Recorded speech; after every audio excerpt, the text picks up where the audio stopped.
Funding for our programs comes from you. And Boston Children's Museum, presenting Snowmazing through February Vacation Week. Activities include a sock skating rink, a Northern Lights-inspired art installation, and a winter book nook. Tickets at bostonchildrensmuseum.org. And Music Worcester, presenting the Refugee Orchestra Project at Mechanics Hall on March 1st. Founded as a way to unite refugee musicians, the orchestra will perform works by composers who were also refugees. More at musicworcester.org. You're listening to 89.7 WGBH HD1 Boston. Online at gbhnews.org. GBH News. What matters to you? Remarkably rewarding since all of our professors have real-world.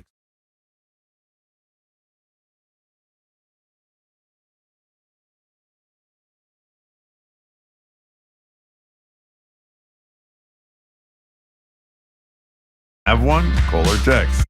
It's our media analysis segment, Press Play, with NBC Boston's Sue O'Connell and GBH's Callie Crossley. I'm Marjorie Egan. Then a performance from Zishi Liu, who made history as the first Chinese-born musician to headline at the Regattabar.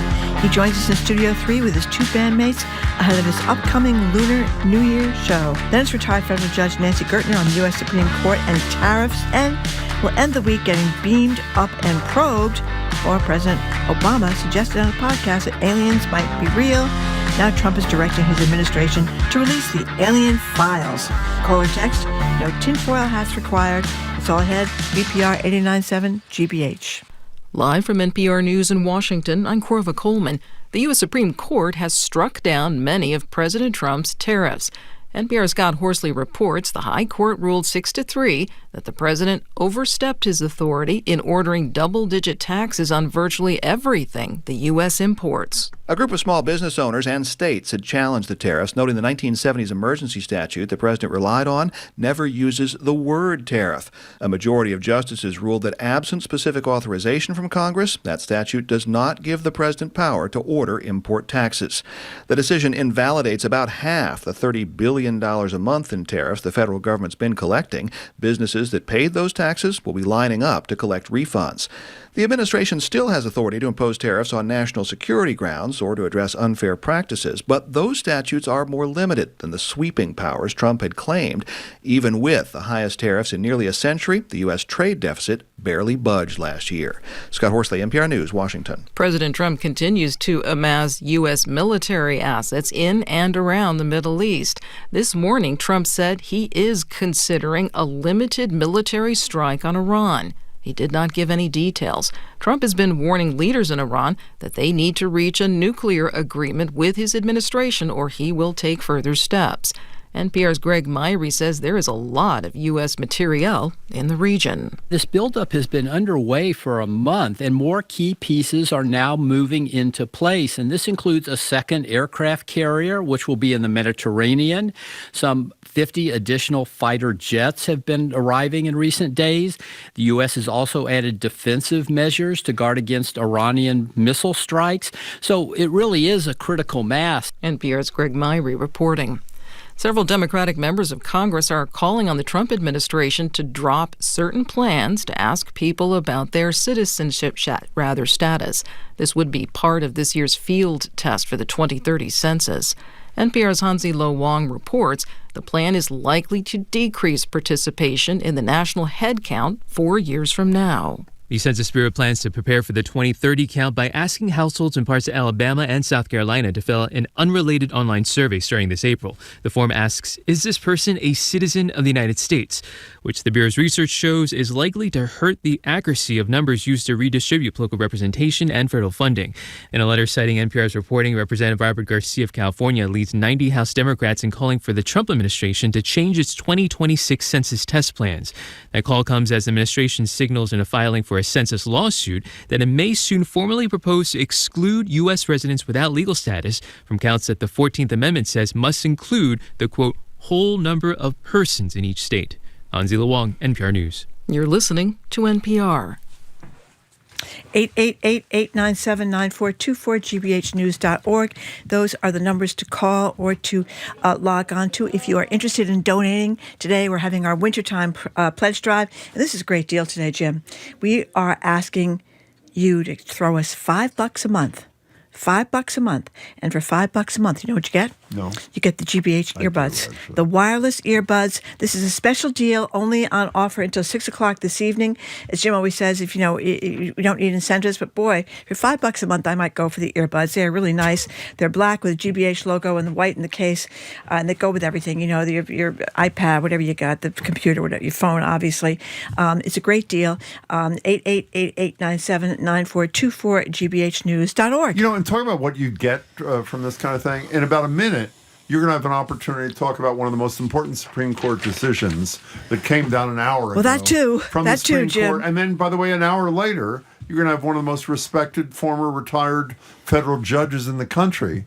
Nancy Gertner is going to join us to do a legal analysis. No, those are excellent hope points. You feel that there's a lot of worth in what we do. And based on the comments, we're going to read some of your comments later that some of you were kind enough to do when you were generous enough to make a contribution. You like what you hear here, and you value what you hear here, not just from 11 to 1, but throughout the day, and so do we. So this is your opportunity. It's a bargain, only a few Jim. more days. It's a bargain. What? It's a bargain. It is a bargain. And by the way, let me just get this out of the way now. I said it a couple of days ago. Don't wait for the mug. The mug is not coming, so don't hold back. Maybe someday. Not this drive. I haven't given up hope. The number is 888-897-9424, gbhnews.org.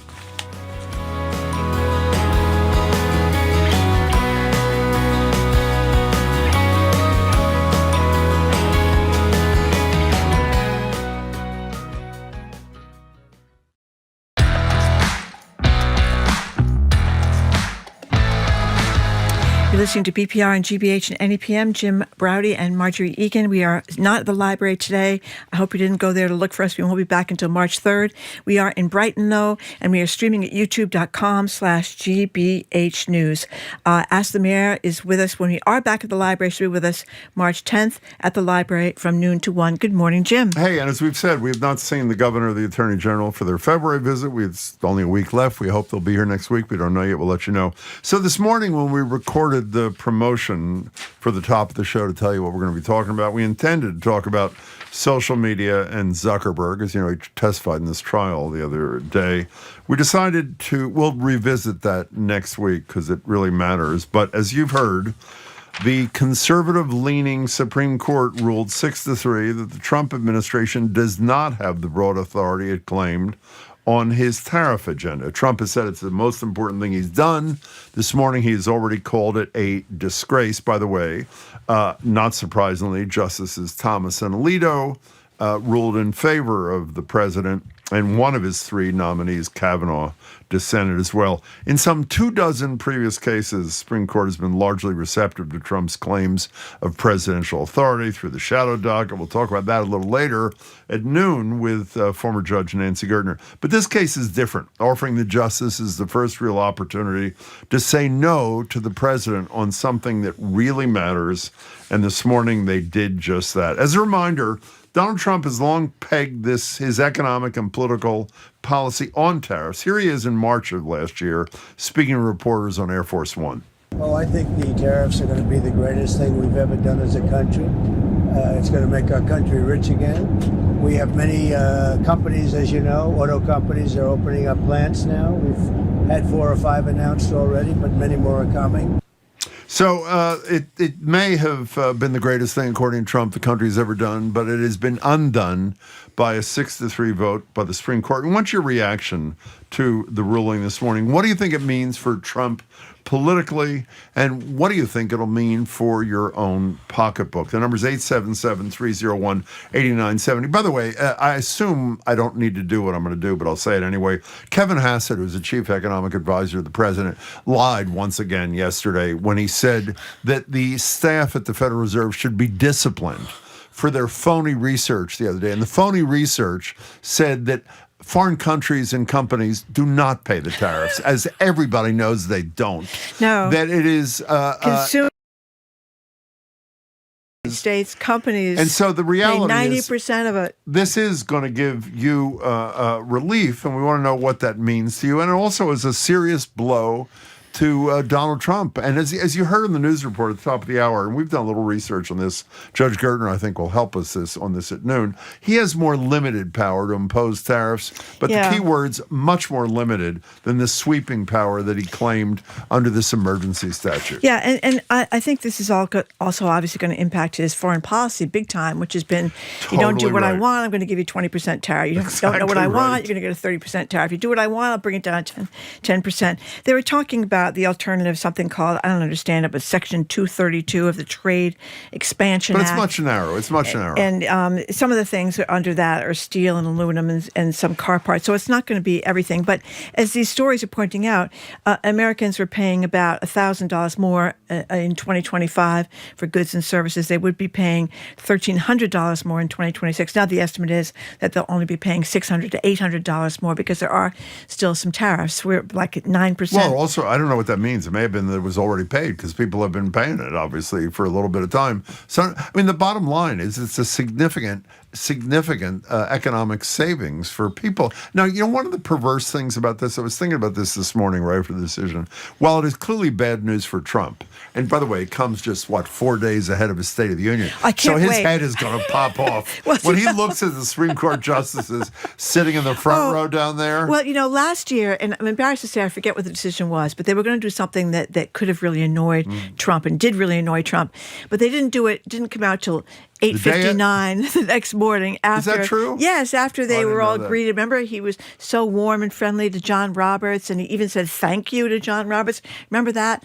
Well, it'd be interesting to see the attitude this year at the State of the Union address. Well, it depends on who shows up. But I want to say, I think it's bad news for him in lots of ways because essentially, as Marjorie said, he's upset with anybody, he just slaps a tariff on him. He doesn't care who it is. In a perverse way, you know who this may really benefit? Congressional Republicans. Exactly, because you know that the office. first question that was going to be asked, because affordability is the most important issue and tariffs are a huge part of that in their reelection campaigns, is where are you on the tariffs? And you know what their answer is going to be now? Well, it's a moot question. We're not going to waste time on it. There aren't that number of tariffs that there once were. So their ability, the Republicans in Congress who have been Trump sycophants, their ability to escape a really dangerous issue for them is pretty immense. But you know, one of the things too, I mean, I constantly talk about the nonstop lies from people at Homeland Security and Pam Bondi and this administration. You mentioned Kevin Hassett. I mean, Trump himself, this is one of his big lies of his whole term, that this is going to be a great thing for America. This is going to be a great thing for America. We're not going to pay the tariffs. You're not going to pay the tariffs. U.S. companies are going to pay the tariffs. Other countries are going to. And that was a lie from the beginning, and people fell for it. Once again, it's been exposed for a lie. So I think you have to say at this stage of the game that I think unless proven otherwise, almost everything this administration says is a lie. You know, one last thing before we get to the calls at 877-301-8970 or your text is Judge Gertner can answer this obviously much better than you or I can, even though it's speculation on her part too. Any book anybody's ever read on the Supreme Court, and I've read a number, says that those who think that politics don't have something to do with their decisions are being naive. Is this a tipping point thing? Have they decided that the Donald Trump, who they've supported in an embarrassing fashion, particularly on the immunity case, but in so many other cases as well, that he is so on the wrong side of virtually every issue from where the American people are, that maybe this is the beginning of a trend to actually speak up for the majority rather than for their... I don't know. I don't know how they could have fallen for him in the first place. I mean, Alito and Thomas, I discount them because I think they've shown themselves both to be so far off the rails. But, you know, I was surprised at the other ones. Kavanaugh's with Alito and Thomas on the tariffs. Yeah. I think he's worried about the Epstein files. You know what he's going to have happen, by the way? He's probably going to order Kash Patel from the FBI to short sheet the beds of Gorsuch and Roberts, don't you think? Well, Gorsuch had and that Tony moment. Barrett, I forgot about her. Gorsuch had that moment that we could talk with Gertner about, where he was predicting you don't want to go this way with the tariffs because of his "I told you so" moments, supposedly, when he says you're going to give this kind of right power. Here. Let's listen to it. This is Gorsuch during the oral arguments in November. You emphasize that Congress can always take back its powers. You mentioned that a couple of times. But don't we have a serious retrieval problem here? Because once Congress delegates by a bare majority and the president signs it, and of course every president will sign a law that gives him more authority, Congress can't take that back without a supermajority. And even then, it's going to be veto-proof. What president's ever going to give that power back? That's enough for him. So Pretty essentially, rare I mean, he telegraphed where he was going to be here, and he ended up being with the five other justices in a 6-3 majority. Here's the thing that makes it disheartening to me. I'm no legal scholar, needless to say, not? but almost everything I read said it would be really hard for these justices to find a way to say these tariffs Said that were about the okay. immunity case, Well, too. they did, but that was earlier on in the administration before I thought it became evident how far Trump was willing to go. And so I don't know if it's that they couldn't weasel their way around this one or if they're fed up with the president. I'm not sure. 877-301-8970. This is, regardless of where you are on the issue, is a huge, huge rebuff for the president's agenda. Bill in Roxbury, you're first. Hey, Bill. Hello, Jim and Marjorie. Thank you for taking my call. Of course. I'm not surprised by this ruling. I'm very upset. It really seems like a grift from the beginning. Importers and retailers, just pass these costs onto the consumer. China was never going to pay these tariffs, and the American consumer spent billions of dollars, on inflated prices on food and everything else. Yeah. And now these retailers, they get to go to the Treasury with their receipts and get a refund. We don't. We don't get to line up with our receipts at the grocery stores or at the Treasury, and get our money back, right? And once the Treasury pays out these refunds, these billions of dollars of refunds, the cost will just go to the deficit where it was always going to be.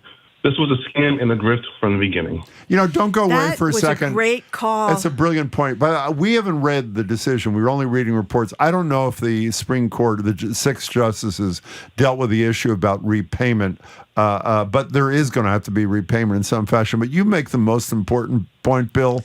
The companies that paid this, some of which passed it on, are going to get their money back one way or another. And are they going to lower prices to return that money to you? The answer is very unlikely. That was excellent, Bill. And thank you much for the call. We appreciate it. I assume this will put an end to people's hopes for the $2,000 tariff benefit check. Remember, Trump is going to send everybody the $2,000 tariff check. That probably is not going to happen. Well, I was it going to happen anyway? No. Okay, so what the hell's the difference? It's like Trump RX, his big thing he rolled out. Well, that exists, doesn't it? Yeah, it exists, but that's kind of a scam, too.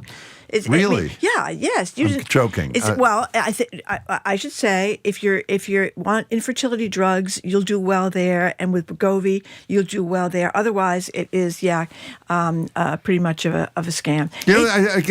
I'm just wondering. The State of the Union is only 4 days away.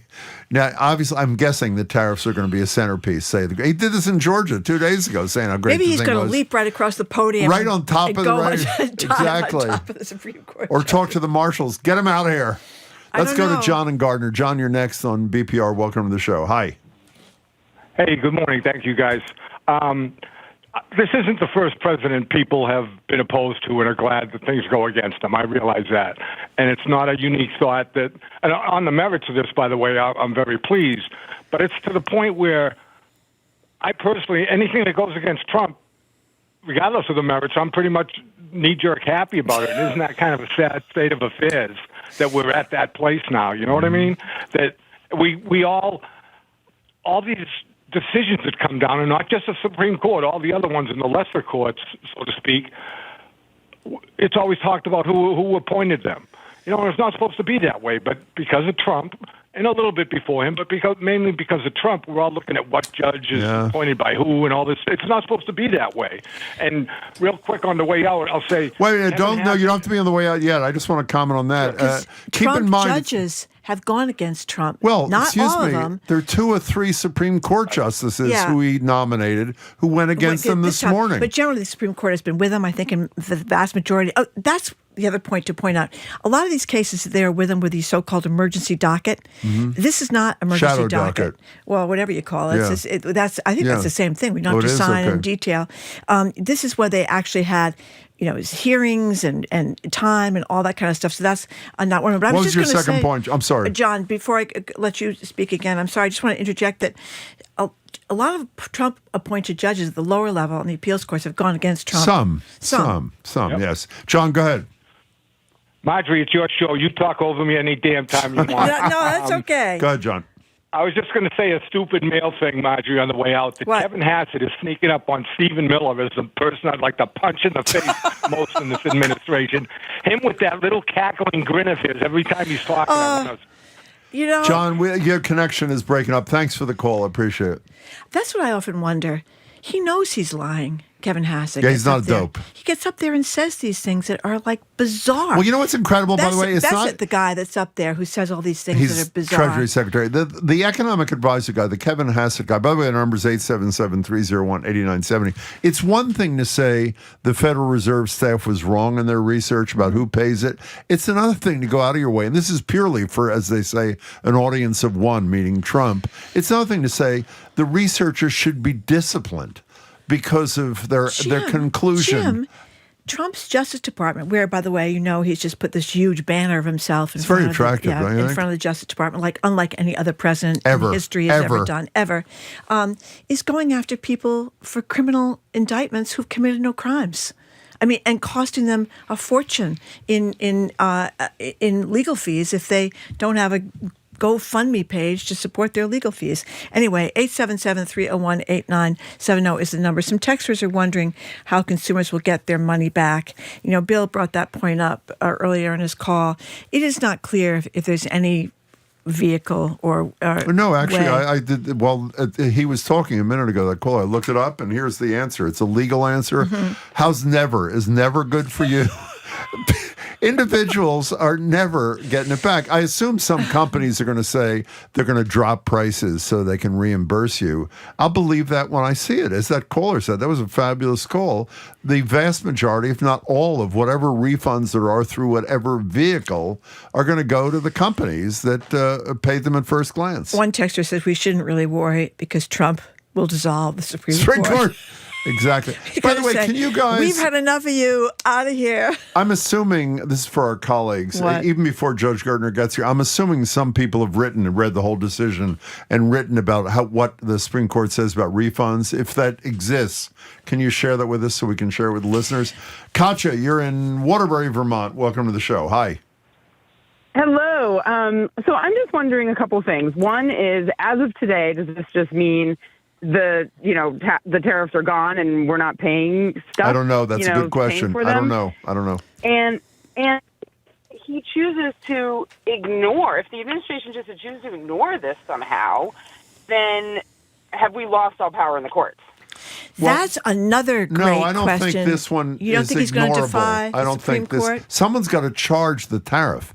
Donald Trump doesn't send little Jared Kushner to the port of Los Angeles and say, collect the tariff. Someone does it. They're not going to do it anymore. By the way, did you see him talking about yes, don't even. I can't I mean, even. there's something really weird going on there. I don't think, Katja, I think there's a lot of concern. We've talked about this many times on the show about defiance of court orders. And we know that there was an article in the New York Times yesterday about repeated defiance of federal court orders in New Jersey, just to cite an example. I don't think the mechanics of this, since it's not I don't think he has the ability to just defy this order. What he does have the ability to do, and we'll discuss this with Judge Gertner too, he can assert that he has more power under other existing statutes than he actually does, and that may end up having to go to the Supreme Court. That is the only thing that I would worry about. You had a second point, Katja?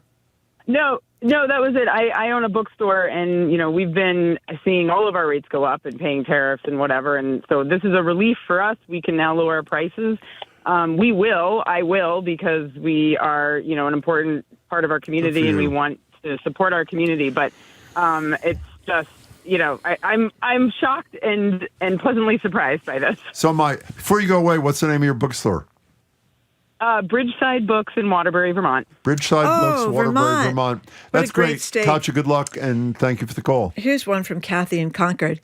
Elated at SCOTUS ruling. However, we should be very afraid of the tyrannical tantrum in response, like waging war in Iran, because he thinks it's all a board game, and Pete Hegseth is in charge of the Pentagon. Well, can't you see him today saying, I said we're going to decide in 10 and 12 days, but obviously, because the Supreme Court ruled against me, we are bombing Iran at lunch. I mean, how about all the connections? What's the foreign leader who was essentially a mini Trump in South America. Bolsonaro? Yeah, and when he was being mistreated, according to Trump, he raised the tariffs there. He raised the tariffs because he was mad at the way they were being treated.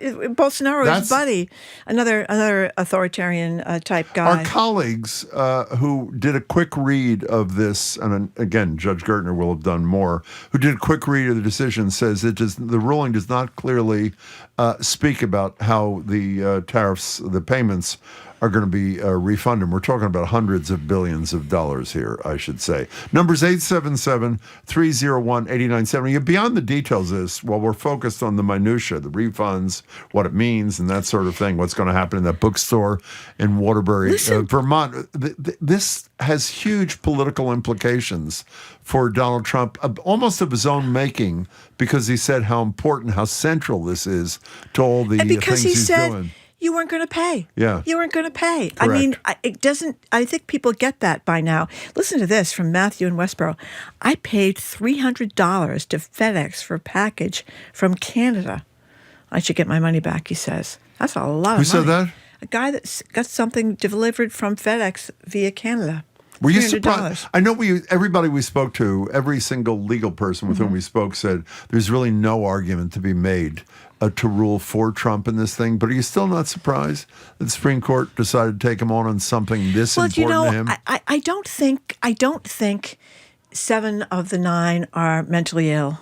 I have serious doubts about Gorsuch. I don't think Alito and Thomas are mental. I think Alito and Thomas are owned.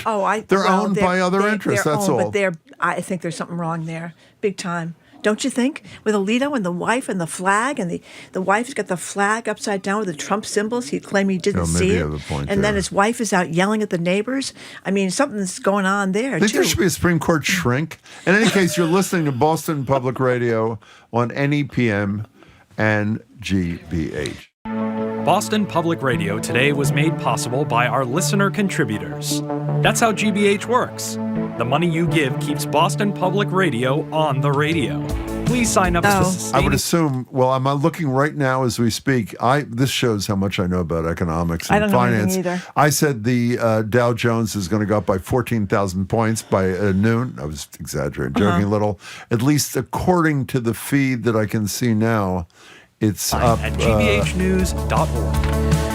Okay, I love that acknowledgement that pulling this show together every day does take work. I would agree with that. Yes, it does. It does for not just for you and me, but for our staff. But listen to this. This is a great deal. 888-897-9424, gbhnews.org. What's that? Today is called $5 Friday. That means you can be a sustaining member. Join for just $5 a month. And you know what you get for $5 a month? What do I get? You get these wireless earbuds.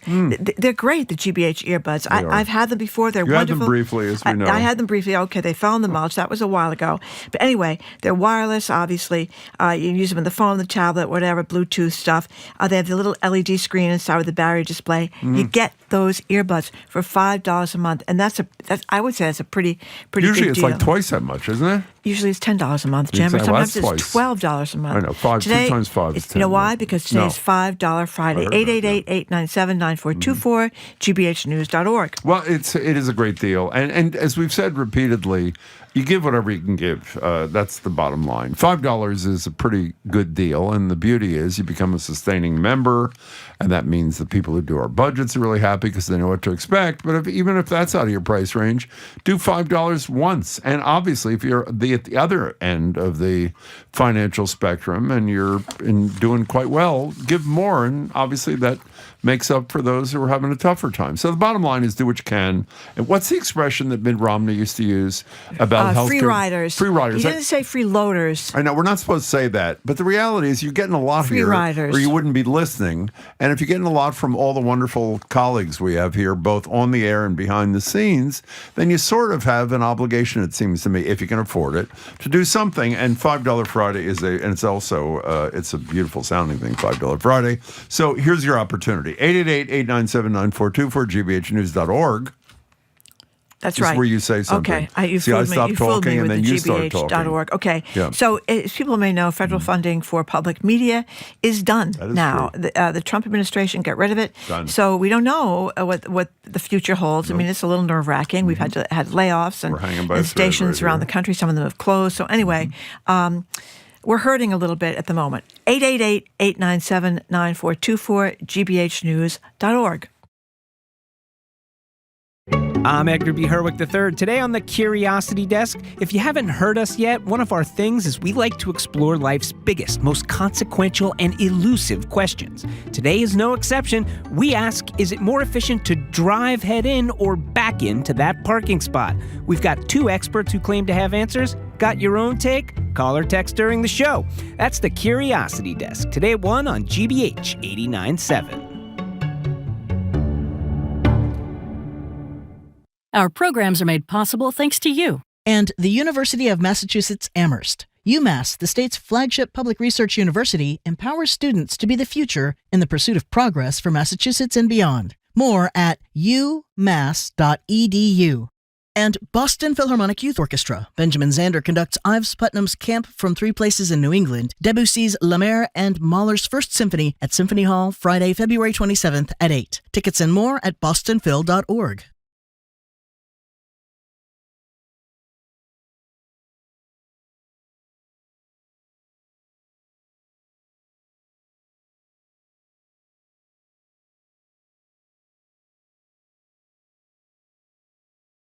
Such a fun show. Look at our focus there. We were really locked in that curling segment, learning how to do it. We sure were. Thank you so much for joining us here on the Radar with Callie Crossley, which you can catch Sunday nights right here at 89.7 at 6 o'clock. You can also hear Callie commentaries on Mondays for GBH's Morning Edition. She's a co-host for the Culture Show's Week in Review as well. And Sue O'Connell is our media maven, NBC News at 10 news influencer, political analyst, and Thunder Truck passenger again this weekend. Yes, I am. We're On Monday very, morning, very I have a excited. 4 a.m. call to doesn't get get in the much better Thunder than truck that. to cover the weather. We love it, though. I'm There so you are excited. at the front, and the snow's coming down, and you're Yep. driving down the highway. And I'm It's great. dry and warm And hanging out with inside. your friends. So Italy. So are we in bed. Yeah.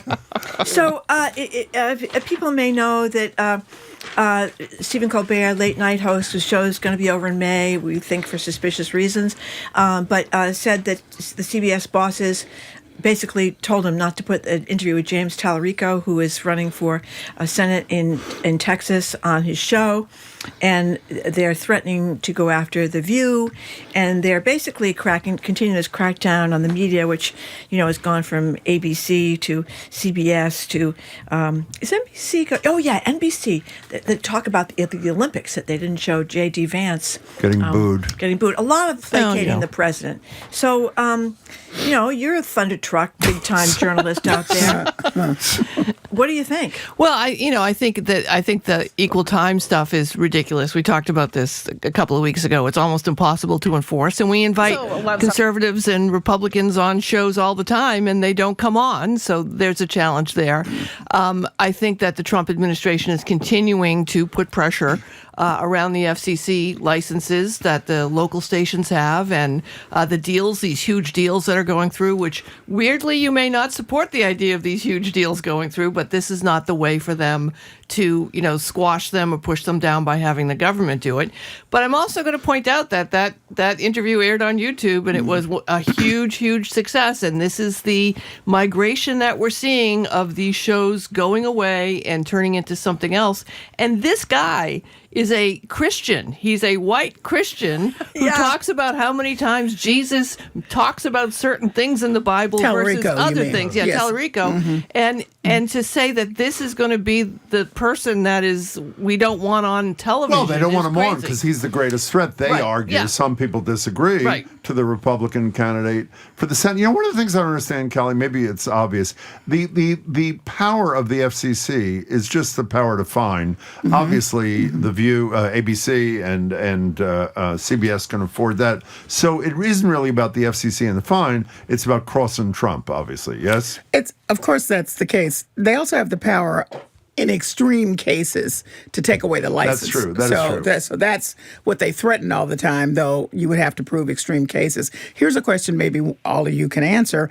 I've not heard, if you're going to go after, quote unquote, what he perceives to be partisan guests on shows that should not have an ability to have one voice, according to him, and not the other, I've not heard him go after any show on Fox. Right? I mean, talk radio, AM which talk is overwhelmingly So I'm saying, conservative. if that's your rule, then how is that not happening? Well, can I say one good thing about a former Fox host who used to be a colleague of ours on our old commercial radio station? The only Fox host who always had the courage to confront. Oh, Bill O'Reilly. It was Bill O'Reilly. Yeah. Bill O'Reilly, to his credit, I'm not praising a lot of things about O'Reilly. He did the right thing, not because of the equal whatever. Right. thing, It's but because radio. it was exactly. He often had people on he knew were going to get crushed. Well, he did. Well, Actually, that is still good radio. So can I ask you a bigger question? We asked the listeners this yesterday or the day before. I can't remember. We're only 14 months into Trump 2.0. And we went down the list of, from defunding the Corporation for Public Broadcasting, the 60 Minutes stuff. I mean, I don't have time to go down the whole list and the things we mentioned today. Starting with you, Callie, what is media, and other than the New York Times and the Wall Street Journal, in terms of major American big papers, there's a lot of capitulating happening. What does mainstream media look like in 2 years and 10 months at the end of this term, assuming it is the end of the term? What does it look like in 6 months? I really, it's every day for me is a shock when some of this stuff happens. I mean, I'm like, what? What do you mean? And to understand that in my world, I don't know about you, Sue, that the people who are in the business assume now that 60 Minutes is without its foundation of being able to report as it did before. That's an assumption we don't know is true, but we assume it. I mean, how fast did that happen? I can't imagine, actually. I don't know. I don't know. And it also, to that point, it takes the trust even further away from the mainstream media and news media even about when what you're we're doing saying. a good job. Right. Even when you're doing a good job, because now people think, I posted, and even on TikTok and Instagram, I posted a TikTok yesterday, and I accidentally didn't include the audio, and it was a Trump critical post, so I immediately took it down, but people were saying, look, the censorship is starting here already. Oh, my gosh. And it was my mistake. I made a production error. Right. So that's the viewpoint that a lot of people are having, the people who do trust the media mostly, who are critical thinkers, who may be skeptical but are objective. Yep. And now they think, if we don't do something, we're doing it because of Trump pressure. Like we don't show J.D. Vance getting booed at the Olympics. It's not because of politics. It's just because it's an entertainment show and they don't want to take away from the athletes. But people are automatically going to think that, which I understand. I understand, too, because come on. we have nothing to do You think but... that's what it was really about? Oh, it absolutely was, because they do it at all sporting events. They're not news shows, right? Yeah. They're entertainment shows. We had, when the Macy's parade, the lamppost fell on people and nearly killed them. Katie Couric was still out there just saying, and now here comes Dumbo. They're entertainment shows. Well, except with I don't buy that, but I mean, I don't buy it. See, look at that. Look, he doesn't believe my point. But also, even if it turns out the silencing, I don't even know how you do that, the silencing of some of the sound, meaning the booing, and not the other, how weird was it that the commentators at the time didn't say where they say there's J.D. Vance, now vice here's another president, inside then baseball. there's silence. The inside baseball was it was supposed to be Savannah Guthrie, and the commentators were pinch hitters that were saying things like, one time I was in Tokyo, because they were totally unprepared. So I know that's, again, I feel like I'm on my back foot here, but, there were a lot of things that went into that. I just want to point out something with regard to the Colbert situation. CBS said, you may not do this. He put it online. Let's go back to Timothy Snyder's 20 Lessons on Tyranny. What's the first one? Which is act before anyone requires you to. Anticipatory obedience. Yes. Great, one of the great expressions ever, by the way. And that to me is what's scary. Yeah. When I saw that at the bookstore, I was surprised. You can just put it in a tiny little book. Oh, no, it's a nice, it's manageable. Right, exactly. Yeah. We're talking to Callie, Crossley, and Sue O'Connell. So why don't you go after the meta glasses? This is one of actually, the only reason I'm bringing this up is, the court, the case in which Zuckerberg testified a couple of days ago, the judge said if anybody's wearing those meta glasses kind of thing, which can record, take them off because you're not allowed to record. Here's my naive hope. that we're reaching the technological point where finally there's going to be a breakdown in this barrier which doesn't allow television and radio in the courtroom. So I'm being naive. I mean, in an era when people are demanding transparency, when we don't get it, Epstein files being obviously at the top of the list, and or question one, the audited the legislature thing in Massachusetts, it seems to me the demand for transparency everywhere is going to be greater. Am I being naive? And also, just two things that were really annoying to people here in Massachusetts, because the Tsarnaev trial was in a federal courthouse. Right. It was so crowded you couldn't see it. Right. Whitey Bulger. And Whitey Bulger, same thing. These big Sal DeMacy, that was Speaker of the House. These big deal trials, we are essentially forbidden from seeing because there's no cameras. But there are also a lot of state courts don't allow it too. By the way, many do. State but courts in Massachusetts is anything going to change or no? Maybe. I think there's certainly pressure because technology does afford us access in so many ways we've not had before. I did think that was very fascinating that they made them take off the Meta glasses. That was like, whoa, this is interesting. But that also says to me probably somebody's in there was recording something that not in the glasses. Yeah. That's what I figured. Yeah. I mean, speaking of not trusting. And having just gone through these trials, the two Karen Reed trials and the Brian Walsh trial, right. the court does not like the media. They do not like the press, right? And even though the court officers and everybody are nice and friendly and the judges will say hi to you in the hallway, you're sitting in the back row as far away as you can because they don't want you in there. During the Karen Reed trials, we were in this little pen, and they needed to control us and make sure that we weren't moving around. They have the court, and I mean all state, local, federal, don't want the press in there, and by that obstacle, they don't want the public seeing what happens. Can I say, people know this is one of my causes, so I'm not going to ramble on for more than 30 seconds because Margaret's going to yell at me otherwise. One of the arguments, which is so last century, is it's going to affect the behavior of the players. They're so unobtrusive, cameras and things unlike these to be. Secondly, even if that is true, what's the argument for not televising the Supreme Court?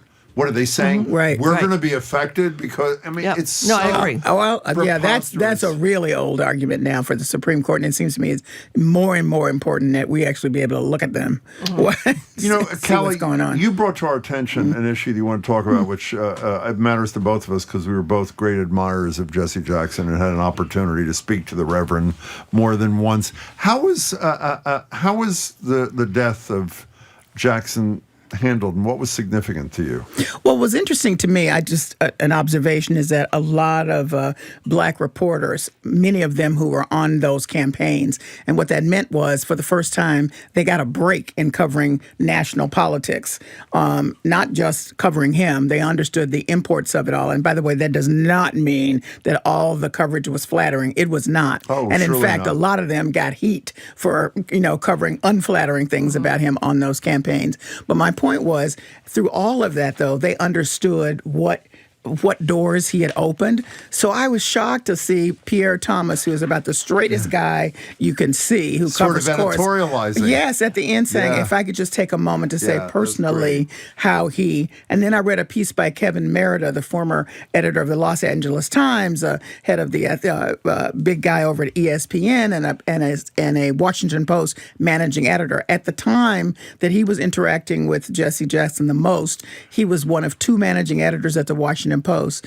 Reverend Jackson came to the Post unexpectedly, asked to see the managing editor. They took him to his office. He, played it, didn't seem to react in the moment. And then when he got back, the next day the next few days, he gets a note with a letter from Jesse Jackson saying, and a picture of Jesse walking with Reverend Martin Luther King saying he would be so proud of you because he was so excited that he had that position. And it's also true in the LGBTQ community too, because Jesse Jackson had the Rainbow Coalition, which was born in the South End by Mel King, when Jesse Jackson was campaigning for Mel King together.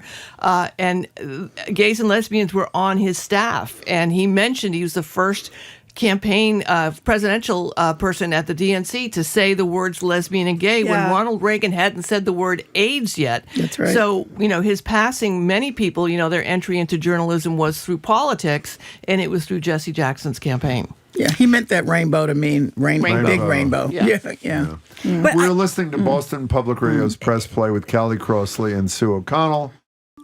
when something happens in the news, you want to hear about it from people you trust. Jim and Marjorie have been trusted news voices in New England for years, and for over a decade, they've been right here on GBH every weekday at 11 a.m. So whatever happens out there, at the courthouse, the state house, or your hometown, you can trust Jim and Marjorie to unpack it, talk it over, and bring in an expert or two to tell you more, all without commercial interruptions, thanks to your support. So help keep the conversation going. Pitch in now by calling 888-897-9424 or giving online at gbhnews.org. You know, I often mention that when people are kind enough to leave notes when they make a contribution, which is really generous of them to take extra time, you know, there's always that one that says, Marjorie's great, and then there's Jim. But, you know, and so there's There's this one that says that today, Jim. Well, I didn't. We don't have to read them. I'm just saying they come occasionally. Now, when I read Jay from Northeastern, who was nice enough to make a contribution, he says, say hello to Jim. And when I read it, and not to you, and I sort of felt good about it, but then I thought it was rather pathetic.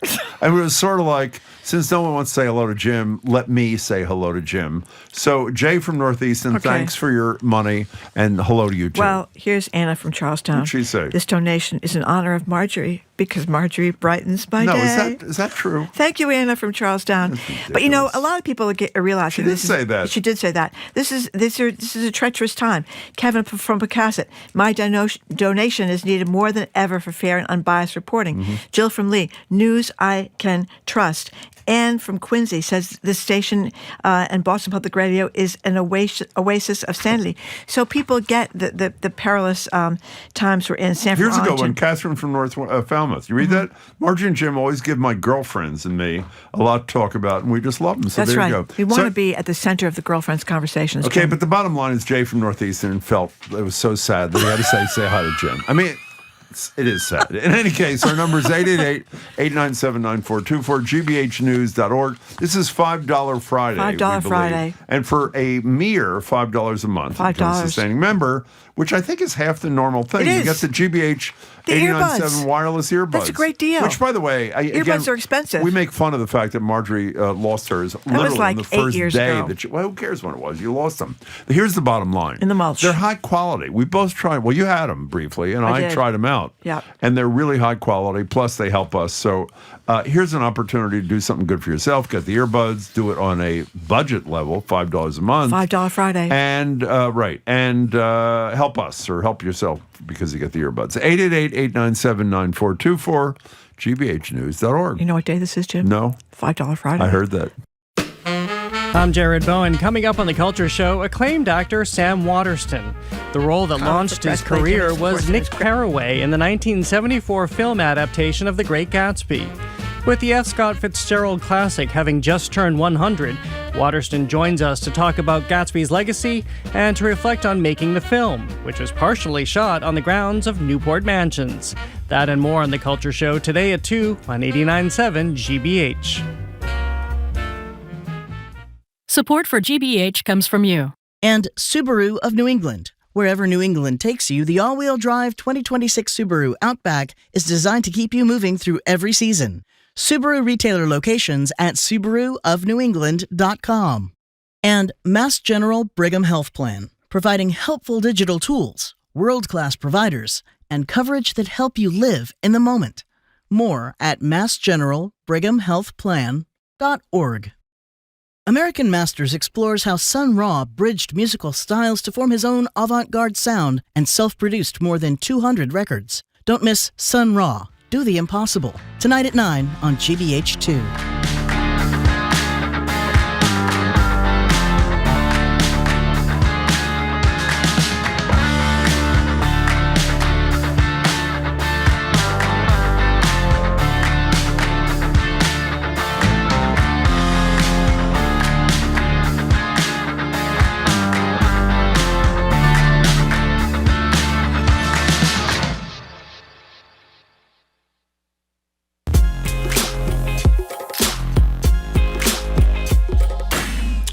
Welcome back to Boston Public Radio. I am Jim Browdy, and she is Marjorie Egan.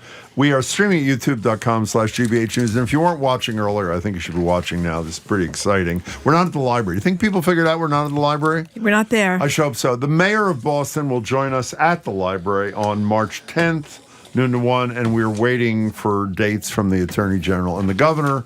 We hope to hear them soon. Now in Studio 3, we have an artist who treats jazz not just as music, but as a conversation across cultures, generations, borders. From southern China to Boston, Zishi Liu was the first Chinese-born saxophonist to headline the legendary Regattabar at the Charles Hotel. He joins us now again in Studio 3, along with some bandmates. He's celebrating Lunar New Year with a special show once again at the Regattabar on February 28th. For tickets and details, go to zishimusic.com. That's spelled Z-I-S-H-I music.com. We're going to talk to him in a second, but let's hear some fabulous music first. Welcome. Great to see you again. Thank you. And he's getting his saxophone as we speak, which happens to be my favorite instrument, by the way. And here they are.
Zishi Liu. That was beautiful.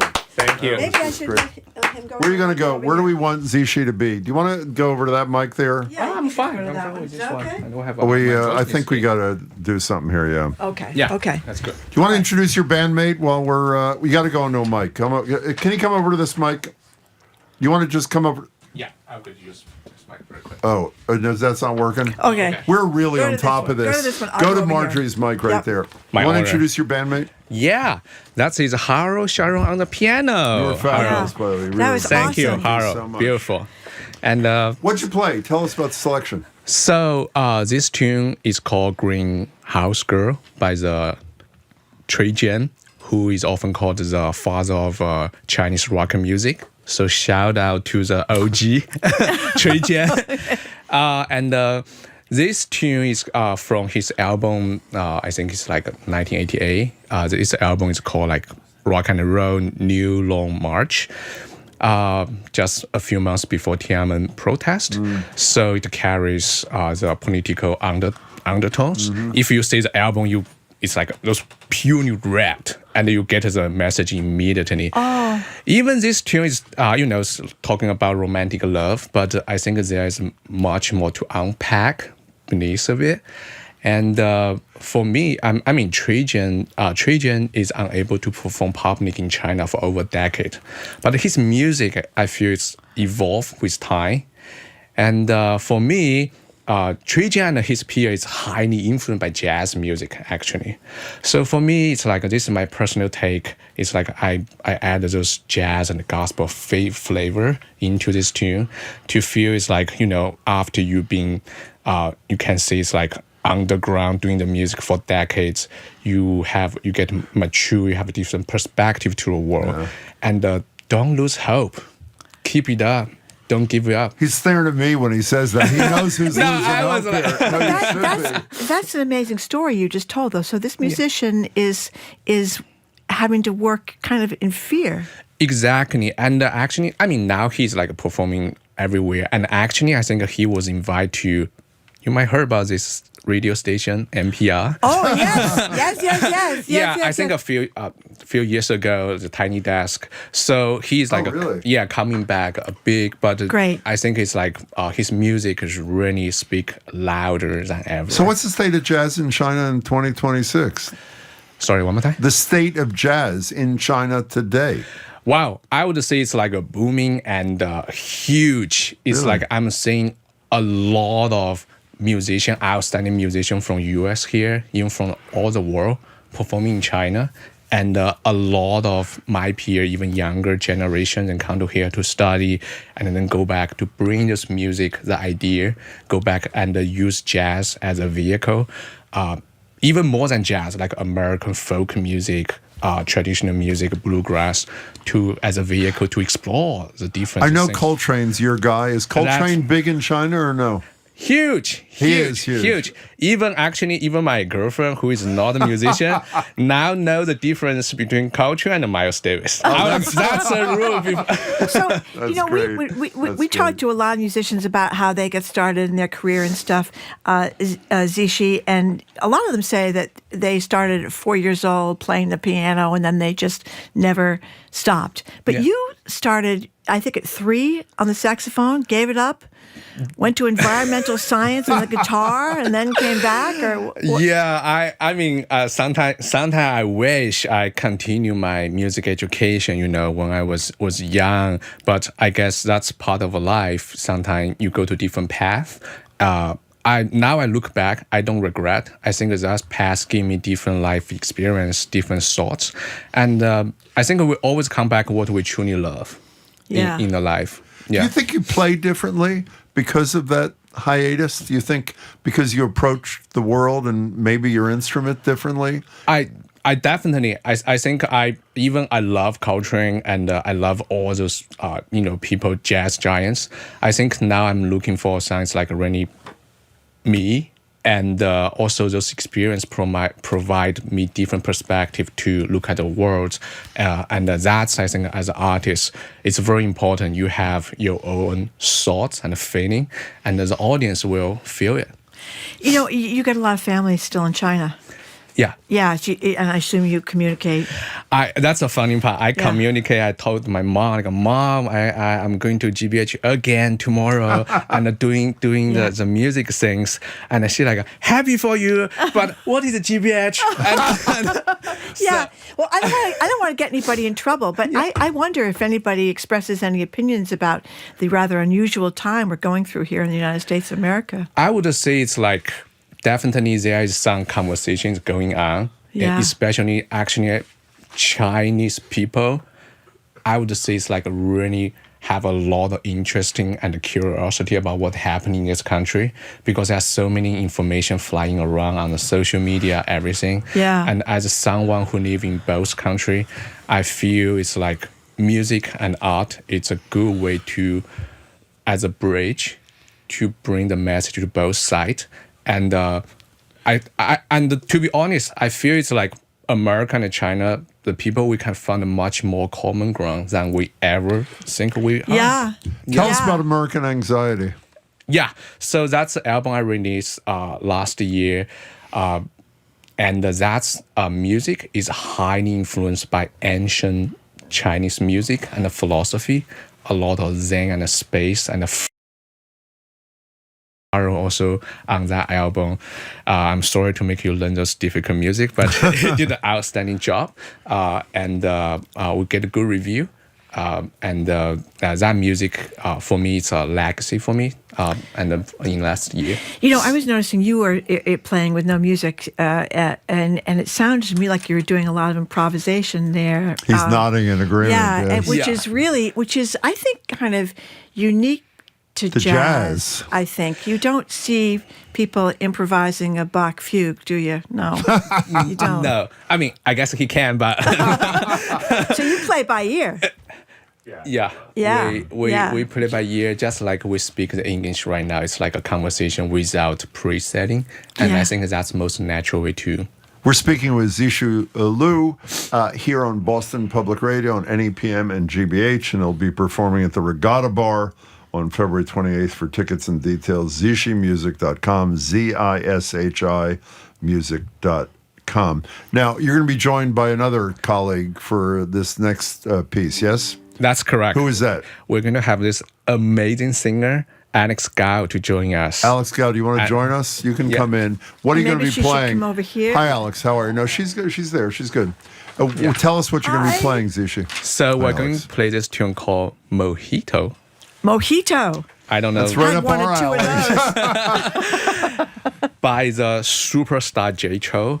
J Cho is those pop iconic in Asia, even all over the world, and we all grew up listening to his music. His music influenced multiple generations. I picked this tune. It's interesting. It's like a lot of Asian audience might have a taste for Western music, especially like English lyrics, pop rock, American music.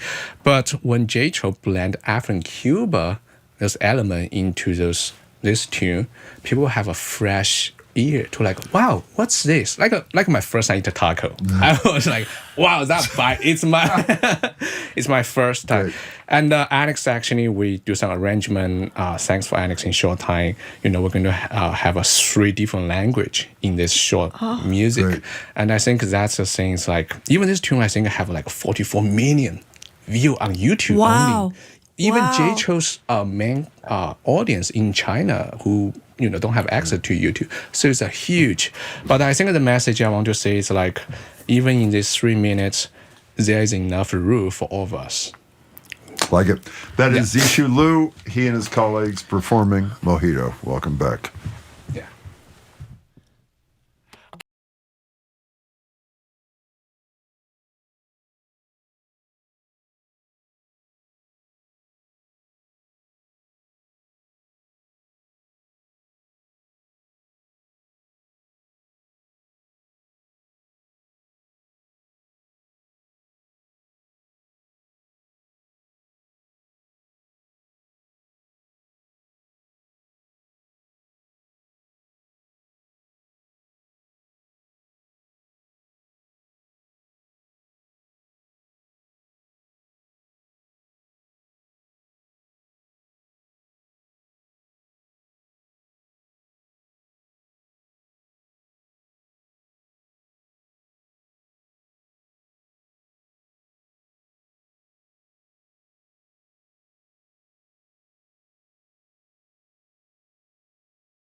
麻烦给我的爱人来一杯 Mojito， 我喜欢它微醺时暖暖的眼眸，而我的咖啡糖不用太多，这世界已经因为它甜得过头。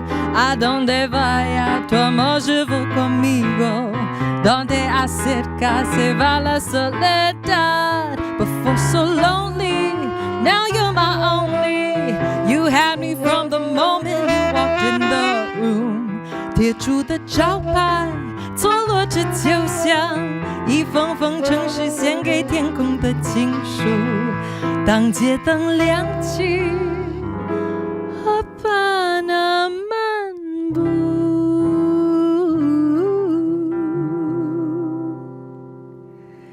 这是世上最美丽的那双人。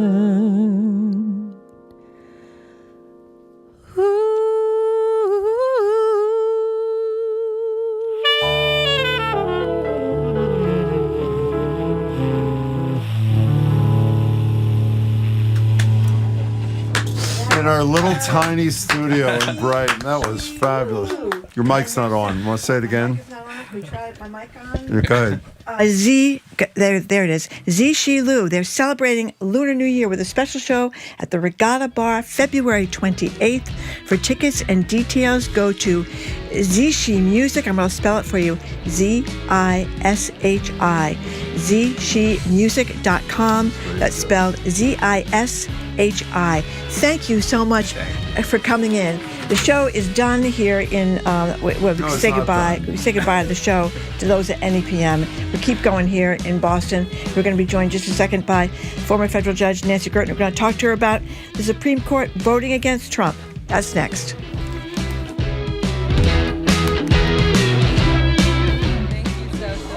Thank you. I appreciate you. Thank you. Boston. Online at gbhnews.org. GBH News. What matters to you?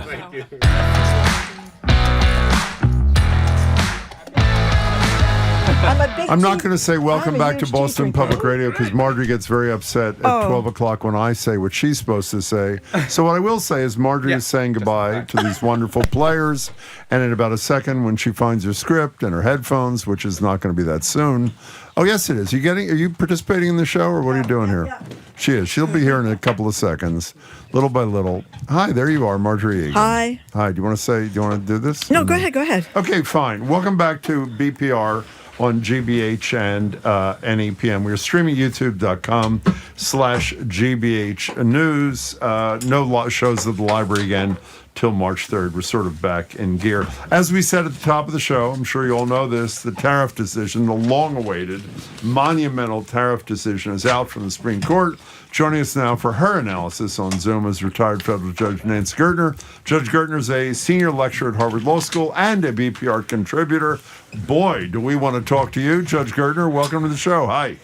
Good to be here. Yeah, thank you so much for joining us, Judge Gertner. So, as we were saying this morning, I think since the immunity decision, there hasn't been so much anticipation of a decision as this one on the tariff. So, what do you make of what the court ruled 6-3 this morning?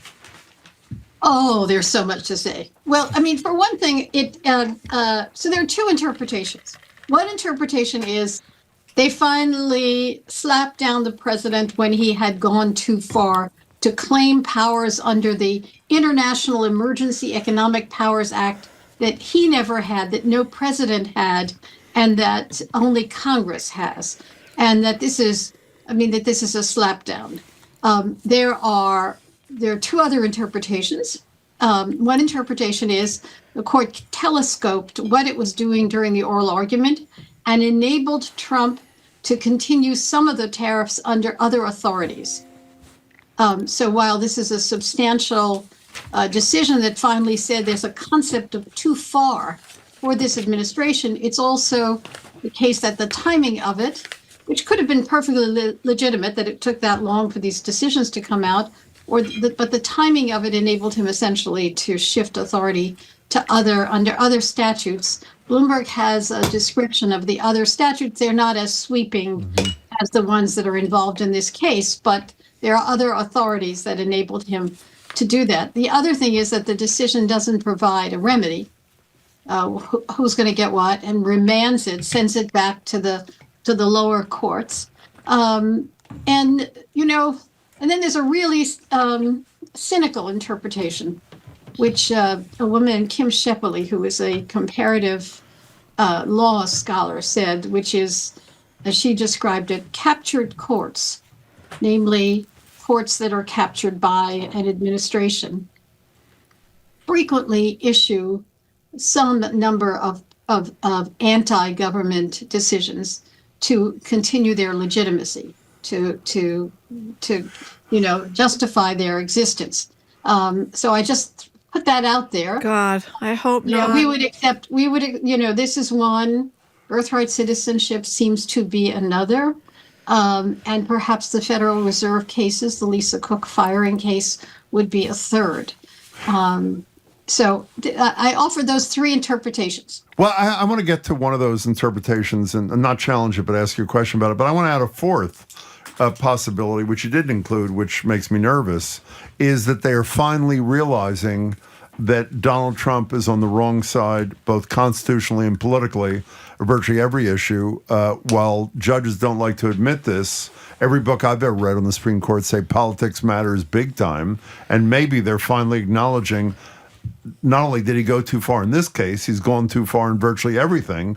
We're going to act like a real court going forward. I mean, that's at least a possibility. Not only did they act like a real court, but, we've talked about this before, the recognition that the courts, district court, appellate courts, and the Supreme Court are the only things that stand between us and a complete autocracy, because essentially Congress is asleep.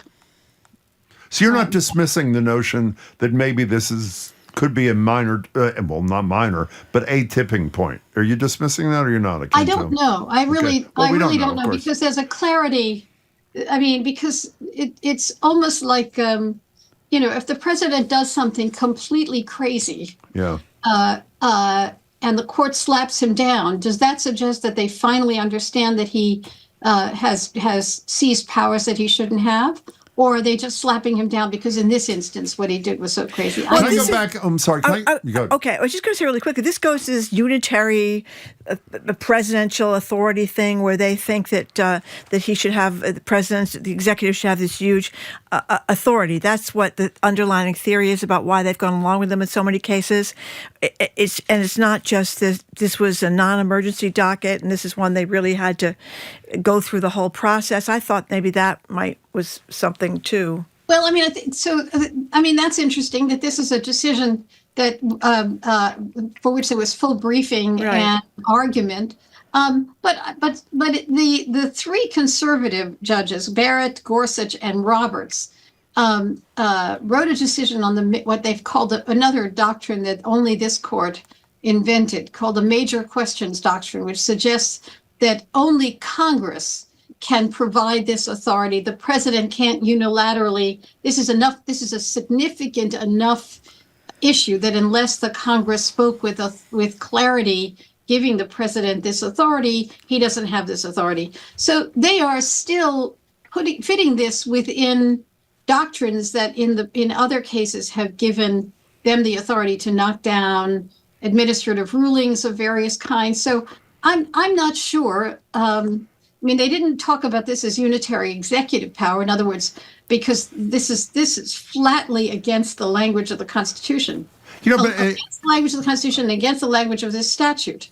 Judge, I'm sorry, Judge Gertner. Getting back to one of your three possibilities, and I added a fourth that you're okay with, is even though I don't really understand these other vehicles to impose tariffs, except that every expert has said what you have said, which is he has more limited authority.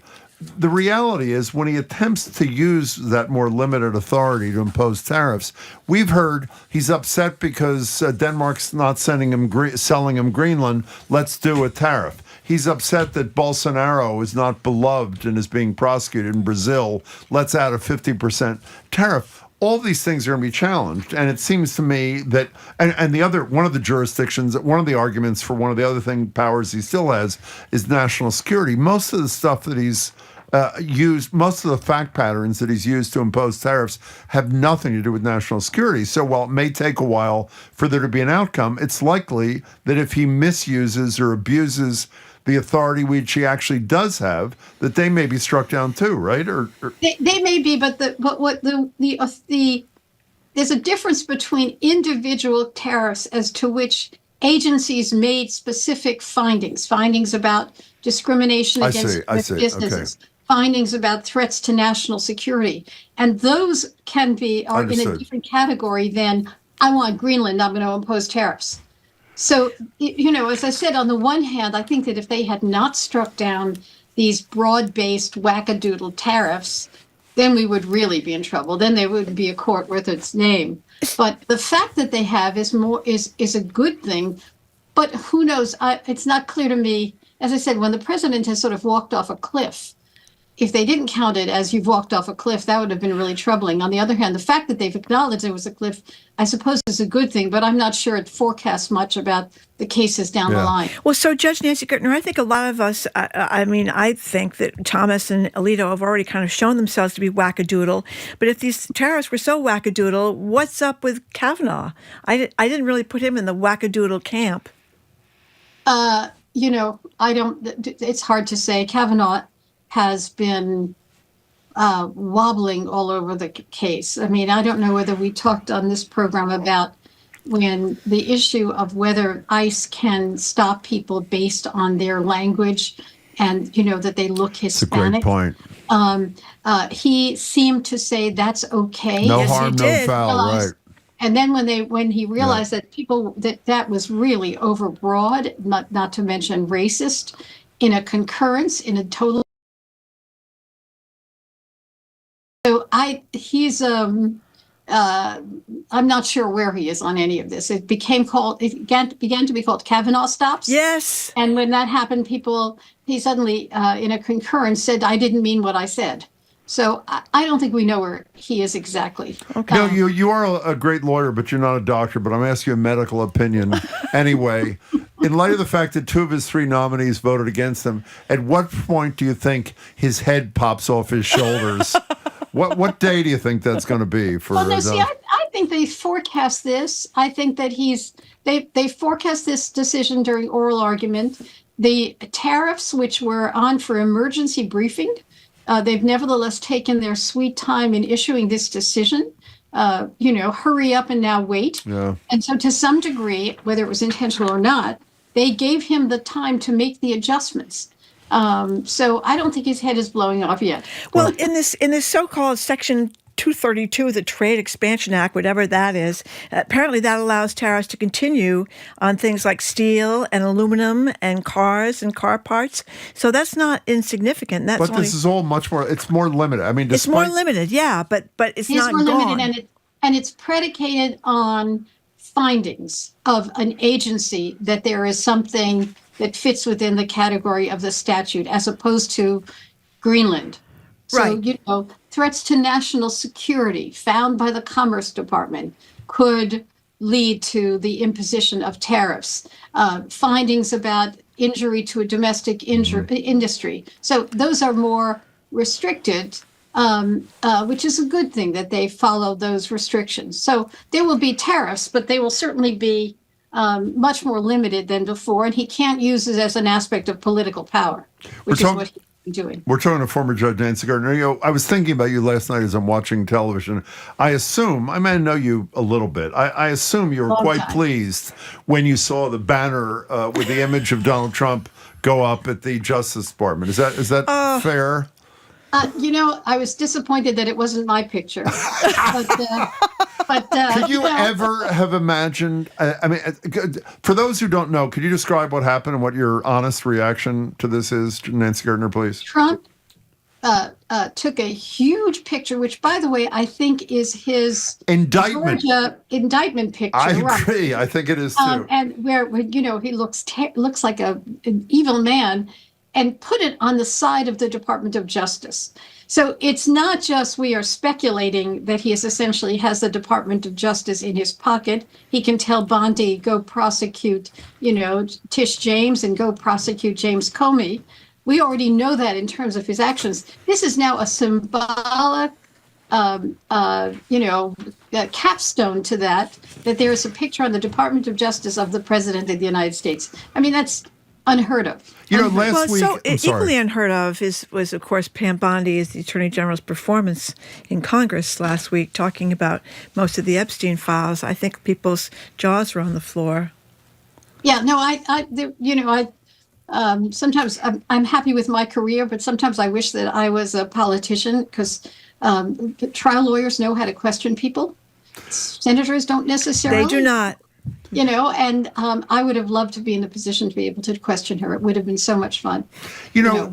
When you say it's so in your face that the Justice Department is Trump's essentially his law firm rather than the independent entity that represents the United States. You add that to the case that Andrew Cabral brought to our attention last week, where an Oregon federal court judge says the Department of Justice can't be trusted anymore. No presumption of regularity because they're lying all the time. You have Don Lemon challenging former CNN guy Don Lemon challenging his indictment, saying we don't know if this is true or not, but his lawyers are arguing that the Department of Justice lied about the law and the facts in the grand jury. What happens to the justice system when all this is nonstop in your face, Judge Gertner? Well, I mean, I think that this concept of the presumption of regularity, by the way, I wrote about this before he went into office. And what I wrote about was that if we know that he is pulling the strings behind indictments and investigations, then rather than following the usual relatively dispassionate procedure of the Department of Justice, then you can't presume that the search warrant followed the appropriate procedure or the decision to prosecute followed the appropriate procedures. And now then I was just speculating based on what Trump was saying.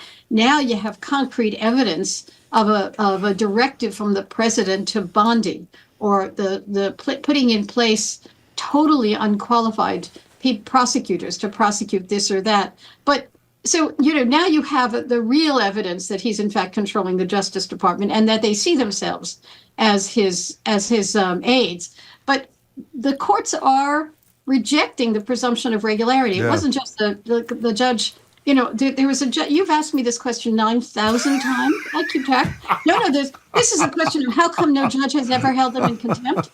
Federal judge in Minnesota held a Trump administration attorney in civil contempt for flagrant disobedience in court orders. So we have a judge who's not a great way to describe it, pulled the trigger on contempt instead of just saying, I think it might be, let's get more information.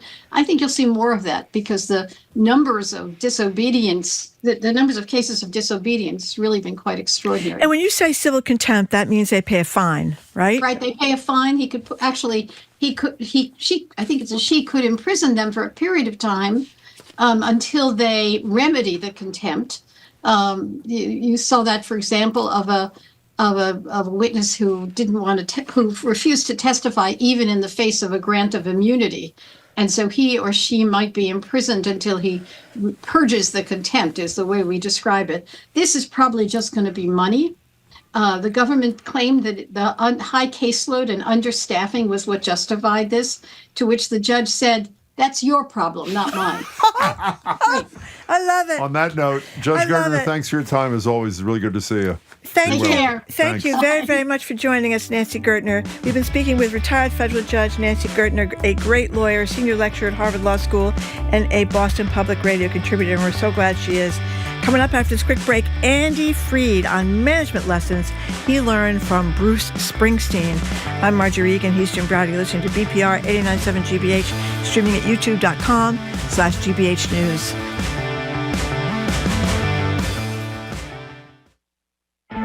Boston. Website again, 888-897-9424 or gbhnews.org. This is $5 Friday. If you have been procrastinating or if you've never given a donation before to the station and you like what you listen to, this is the time to do it. As you know, the federal funding has been pulled out from under the rug of public radio and public television to a large degree. So we are hoping that you guys can step up. We were dependent on you before. We're really dependent on you now. And this is a great deal. $5 once a month, and you get the earbuds. It's pretty nice. I would like to also say, Jim, what? The tide is turning here. What do you mean? A lot of people saying nice things about you. I don't think Listen to they mean this. Mary on YouTube says, I think Marjorie's great, but I love Jim. He's witty and hilarious. Thank you. Judith from Connecticut. I don't understand all the Jim bashing. Neither do I. Love Marjorie, but if Jim isn't here, the show is not the same. Who couldn't agree You've with that? gotten me through many difficult days. Thank you both. So there you go. I wanted to heighten your It's hard spirits. for you to read that, wasn't it? It was very painful, but I did it. 888-897-9424, gbhnews.org. I'm really glad you went first today on these pledge things. Mhm. You know why? When I heard Why? $5 Friday, I was so excited. I thought that meant all appetizers were $5. I was like in heaven, dumplings, every kind of thing. This is a really good deal. And I'm going to say, I know you're tired of me saying this, but I'm going to say it again. Say it again. These gifts are really nice. They're all really nice, but that's not what this is about. This is about you valuing something in your life, what we and our colleagues and on the air and behind the scenes do, and deciding that you have some responsibility to help fund it. And a lot of you have really done it in what we know are really difficult times, even though they're a little less difficult now because the tariffs are about to disappear, at least most of them. And so give what you can. If $5 is what you can do that, and you're going to get the earbuds, $5 a month, that is. That's great. And if you can just give a one-time thing of a small amount of money, that makes a statement that you care about and value and support what we do. So do any of those things. 888-897-9424, gbhnews.org. And if you are financially in good shape, stretch yourself a little bit and do what you can, because as Marjorie said at the top, we needed you all along. You've always been the major source of funding for GBH, but that obviously we need you more now, and you're a higher percentage of the source of our funding because the feds have taken a walk on NPR and PBS. Another one of the texters is very excited for the wine tasting with Rick Steves next week. Yeah, that was a great thing. Best donation I ever made to support Marjorie and Jim too, I guess. But listen to this one. Kaywood and Mike from Las Vegas. We love Jim. We do? Jim needs some support. What's going on, too. by the way? What is really I don't happening? know. Maybe they're tired of the I Jim think they bashing. pity me. That's what I said earlier. That's the problem. All these things I think are pity. I'm not sure they're support. What do you think?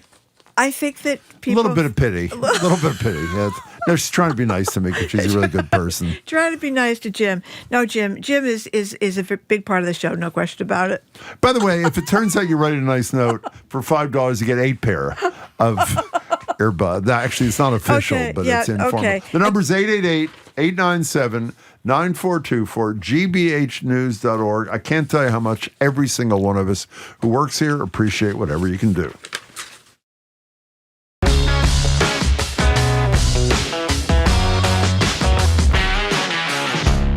You're listening to BPR, Marjorie Jim Browdy, streaming at youtube.com/GBH News. Bruce Springsteen has been in the news lately for his new Streets of Minneapolis, an anthem in response to ICE killings of Renee Good and Alex Preddy in that city, hitting the top of the Billboard charts in just 2 days. In our chance of ice out now, our city's heart and soul persists through broken glass and bloody tears on the streets of Minneapolis. There's a reason Springsteen is the boss. Andy Freed is the CEO of Virtual Inc. It's a strategic consulting, marketing, and management firm that works with organizations like Microsoft, Meta, Google, and many more. Beyond the politics, Freed sees Bruce as an example of what a good leader should be. Freed's new book is Lead Like the Boss, the Bruce Springsteen framework to elevating your leadership. Andy, congratulations and welcome. Good to see you. Jim Marjorie, great to have you here. Yeah, thank you very much for joining us. So tell us, Andy, how did this come about? Where'd you get this idea? Well, first, I'm one of those people who is, this close to selling it all and just following Bruce and the E Street Band around the world. So I've seen Bruce about 90 times all over the world. Wow. And somewhere along the way, I started learning something. And I'll say, Jim, I love you opening with the streets of Minneapolis, because one thing you learn is that a leader steps up and that a leader lets their voice be heard at the times that it needs to be heard. But there are a lot of moments during shows that I've watched the way Bruce conducts himself and how he conducts himself with his band, and I've just learned a ton about leadership from it and wanted to share that with the world. You said the set list provides a framework for leadership. What do you mean? It's funny. So many people right now, communications has become too easy in a way. Right now, if I want to communicate to an audience, often the first thing I'll do is I'll sit down and I'll open my last PowerPoint, retitle it, and just start cranking out slides. That's the equivalent of Bruce getting up with the band and just playing and hoping for the best. But instead, what he does is he carves out his set list. He sits down with a white piece of paper in his backstage office and will write out what the set list is, what the songs are that he wants to play, what he wants the audience to think, feel, and do during the show. And as a result, the show becomes very intentional on what the communication is and whether people are being quiet and listening to a story or whether they're fist pumping to Badlands. That's not by accident. And I think a lot of leaders miss that by just getting up on stage and starting to play. Okay, so I want to make sure. This page 4 with the set list, this is Bruce Springsteen's hand writing this whole thing out here? That is his handwriting. I get a big kick out of this. How'd you get this? This is like 1 through 24. I think it ends with 10th Avenue Freeze Out. Ends with 10th Avenue Freeze Out, and I love his little shorthands of things like BTR for Born to Run. Yeah, it's great. Wow. That's pretty cool. How'd you get it? But that's something that was on his site of, he releases a set list from time to time of how he's formulated it. One of your mantras, I don't know if you use that word, but throughout the book is think, feel, do. I've perfected the feel and the do part. I'm a little light on the thinking part of it. But explain to people what you mean. I think it's important to understand the think, feel, and do is really a trifecta, and it's a three-legged stool. That if you're communicating with folks, you got to start out with, what do you want them to think after the end of your communication? But they're not going to be able to think that unless, one, you've thought about how they feel. Because if you're talking about a message and you haven't given somebody kind of that emotional safety and that sense of empathy, then they're going to have a tougher time hearing you. And then the end of it, they need to have some idea of what they're doing, and that needs to be explicit. So the idea of putting those three things together and having the intent to do that before you start cranking out PowerPoint slides is such an important part of effective communication. I agree with a ton of the ideas you're expressing. With the one caveat I have is, while preparation, which obviously is a key ingredient of your prescription here, is wildly important, I've been to so many meetings where the person in the front of the room is so over-prepared that it feels like it's a script that's being read rather than a communicate. You know what I mean? Obviously, you know what I mean. How do you avoid that? You want to avoid the business karaoke feel of, I'm just here to read my slides. And that is, to me, like if there's one thing, I can crank out a good PowerPoint with anybody. But I'd love to delete it from everybody's computers worldwide. Because we've gotten to a point where communication becomes about the slides and about what I'm going to say, but really communication is about what you need to hear. And it's really about the audience. And I think that what you're talking about, Jim, is going to something where somebody's so invested in their message that they forget that there's an audience there that needs to hear. Exactly. And that's what's so important. We're talking to Andy Freed. The book is Lead Like the Boss, the Bruce Springsteen framework to elevating your leadership. So, we talk a lot, Andy, about how much people hate meetings, and they think that they spend too much of their life at meetings and nothing ever gets done. I mean, that's what you are addressing here, this kind of workforce aversion to meetings. It's an aversion to meetings. It's an aversion to kind of communication. I mean, it's funny. I'm happy to go to a meeting of 20,000 Bruce fans to hear him talk. And that to me is also a little bit of the embodiment of the book is everyone wants to be a rock star at work. If we're going to figure out how to be a rock star, let's look at the boss of all rock stars. But there's a way to make those meetings effective. And that is by doing what Bruce is doing and thinking about the audience, thinking about your performance during it. And the idea that, like, during a meeting, nobody cares about what you're talking about more than you do. Bruce understands that when he's on stage. He's the pinnacle of energy in any room that he's in, and it goes down from him. If I'm at that same meeting that Jim's talking about and somebody's just droning on because they've delivered this deck 5 times this week, my energy is going to meet that, versus, if they're leading me. Yeah, but when the divide happens is Springsteen would make people come to work. Isn't that the problem in America in 2026 there, Andy? That's a big piece of the challenge, that's for sure. So, Andy, you got some great blurs. People, George Stephanopoulos, famed journalist, ABC, Angus King, former Clinton guy too. Former Clinton guy too. That's right. I wonder, did you try to persuade the boss to give you a blurb, or did you try to get him to comment for you? Of course. Was it really hard? Of course, hard? I'll say. His people couldn't have been more cooperative with permissions on photos and things like that. But alas, I have not yet talked to the boss about it. So if anyone out there can make that connection happen, yeah, I'd be happy to.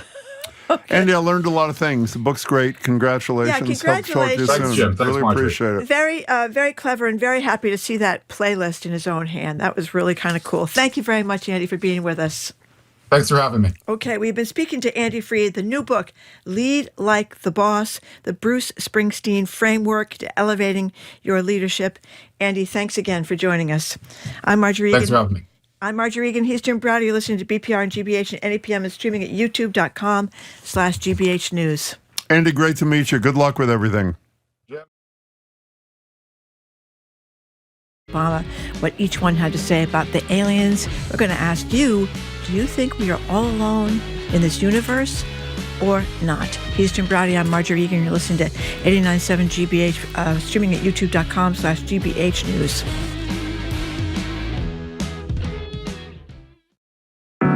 Live, local, 5 days a week.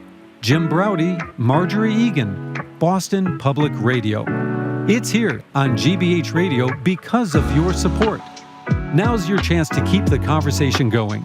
Give online at gbhnews.org or call 888-897-9424. Yeah, I'm a little jealous. Marjorie's been reading all the comments from people who were kind enough saying to donate. Nice things about no, that you, was Jim. nice. I know, but again, you were like pitying me too. It wasn't.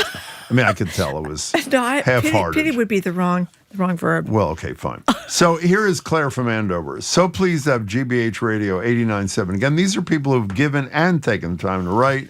We're blessed to have such open, accurate, and caring station to give us accurate information. Maria in Somerville, listen to this. Since losing my full-time position in March of 24, Jim and Marjorie and their guests have become my midday best friends. Oh, thank you to the entire GBH on-air staff. You've become my life's background soundtrack. Maria, that is about as nice as it gets. It's really terrific. And by the way, if anybody would like to declare their pity for me, they can do that by making a contribution. And at 877, what's the number? 877-897-94. No. I'm sorry. 888, thank you, Hannah. 888-897-9424, gbhnews.org. Do you want to tell people why this is $5 Friday? Well, because for $5 a month, which is a really bargain deal, you get a pair of the GBH earbuds. And, earbuds are tough. You lose them all the time. I mean, they're expensive to replace. Here's an opportunity, $5 a month. What's 5 times 12, Jim? 60. Earbuds are like $100, right? They're a lot of money. Well, they can be. High-quality ones can be. These are high quality. These are high-quality ones, and they're going to cost you like half price, $5 a month. And then you get to donate to us, and we need the donations. We depend on the generosity of people who are listening to us most of the time for nearly all our money, but now it is all our money because of the government's pullback on public radio and public broadcasting in general. So 888-897-9424 is the number. gbhnews.org is the website where you can give securely. And we've got $5 Friday. It's just till today, just till 6 o'clock, $5 a month, and you get the earbuds. Go ahead, Jim. I don't want to say anything more. I think you said it so beautifully. All right, I got a couple more seconds. Susan from Marlborough, sustaining public radio is necessary for the survival of our democracy. Oh, that was worth the time. That was good. It was a good one. It's very important. 888-897-9424, gbhnews.org. Stephen from Nottingham, New Hampshire says, love the informative talk and the gentle humor in these difficult times. Really? Yeah. Well, that's very nice of all these people. I'll give you the number one more time. Please do. $5 Friday. Very important. $5 Friday. 888. No, it is. That's what it is. Why? Don't laugh. It's $5 Friday. Just trying to help you out. 9424 gbhnews.org.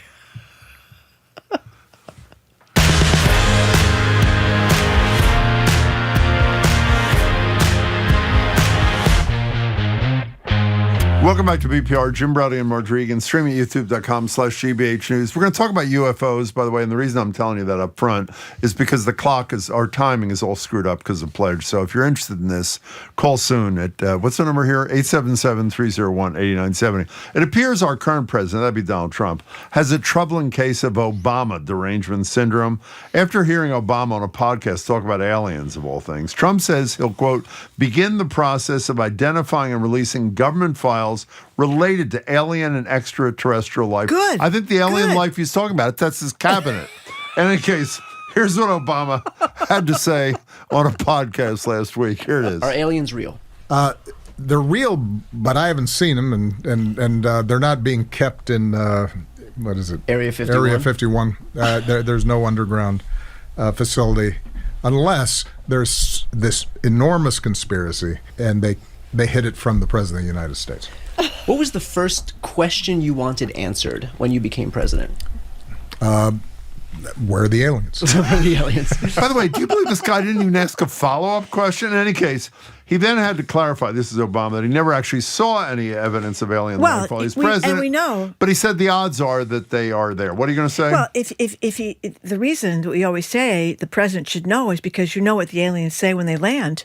They always say, take us to your leader. They do. And that would, of course, been the President of the United States. That's a very good point, Yeah, Marjorie. Thanks thank for that addition. So is Trump just trying to distract from his own...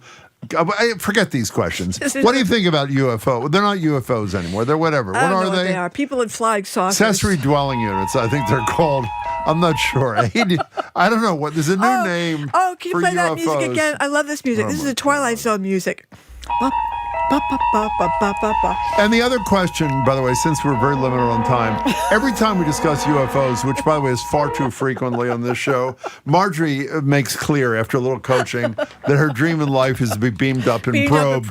Well, I've changed my... Right. I've changed my mind. Why? Because I read the story about Barney and Betty, you know, the New Hampshire couple, yeah. Beamed up and probed. They were beamed it up was and probed. horrible. Allegedly, and there was this, and they were an interracial couple, and he was worried about racism, so it didn't turn out to be such a fun thing as it turned out. Okay, fine. The number's 877-301-8970. But I think they're there. They are. Okay, fine. Well, based on what? They have to be? Based on the universe is That's what enormous. Obama said. That's what Obama and said. to think that the only little planet in this entire, with thousands and thousands, if not millions of planets with people on it or somethings on it, is us. Isn't that a little bit arrogant, Jim? By the way... It's kind of like when people thought the sun revolved around the earth, you know? Sure, good. Speaking of Trump, Trump referred to this guy, after the decision, when he first hears about it, refers to it as these effing courts on camera into a microphone. Nick in Hartford, Connecticut, we're talking about whatever they're called these days. Used to be UFOs. Hi. There. So one, I think he's just saying this to distract from everything because it's like making RFK head of Health and Human Services. It's just a bone to throw to people he doesn't actually care about. That's a good point. Number two, yes, I do believe there are other life forms out there just based on the sheer calculation of habitable planets that can be in the universe. Exactly. But I don't believe there's a fuel source to bring them to the U.S. Number three, play the Twilight Zone thing all you want, but I encourage everyone to go back and listen to Rod Serling's speeches about the moderate white and how that is still resonating today of people telling others fighting for equality to slow down. He was fantastic about Rod Serling from the Twilight Zone? I'm embarrassed to say I did not know that. We'll check it out. Gee, Nick, thank you. But one last thing for you, Jim. Yes. Just a little bit of praise for you. I've been listening to you guys since 2017. Yeah. And part of the reason I listen is because the way you speak about things is not only equally as angry and as annoyed as me, but it reminds me of conversations I had with my late father before he passed. There's a little bit of him in the way you speak. Oh. So don't be hard on yourself. You're an incredibly sweet soul and also a fabulous caller apart from those kind words. Nick, thank you. Nick is really prepared whenever he calls in, by the way. I want to set his mind at ease. What? You are not hard on yourself. No, I was being somewhat serious. I'm not generally hard on myself. We got to take a break, and then we come back. All we're going to do when we come back is aliens. By the way, they're not UFOs. They're thank you, Hannah. Unidentified anomalous phenomena, UAPs. That was ridiculous, UAPs. UAPs. And why do they do that? Aliens. Why do they do it? No, right back. Okay, bye. We're right back.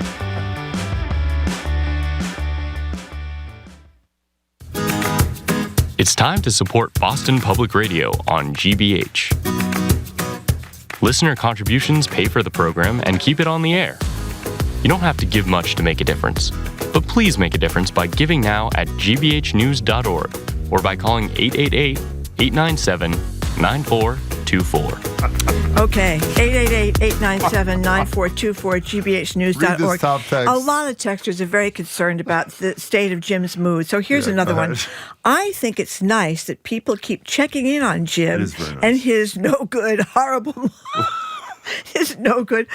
mood all the time. After all, he now has to fit 3 hours of curmudgeonness into 2 hours. Hope all is well, Jim. Have an extra liverwurst tube to feel better. Okay. Very nice. Here's the deal. And we have to tell Paul from Sandy Neck. What do you say? And we get these all the time. He's a long-time sustainer, and he's very upset that we don't have any smug mugs. And he says he would have given us more money if we still offer them.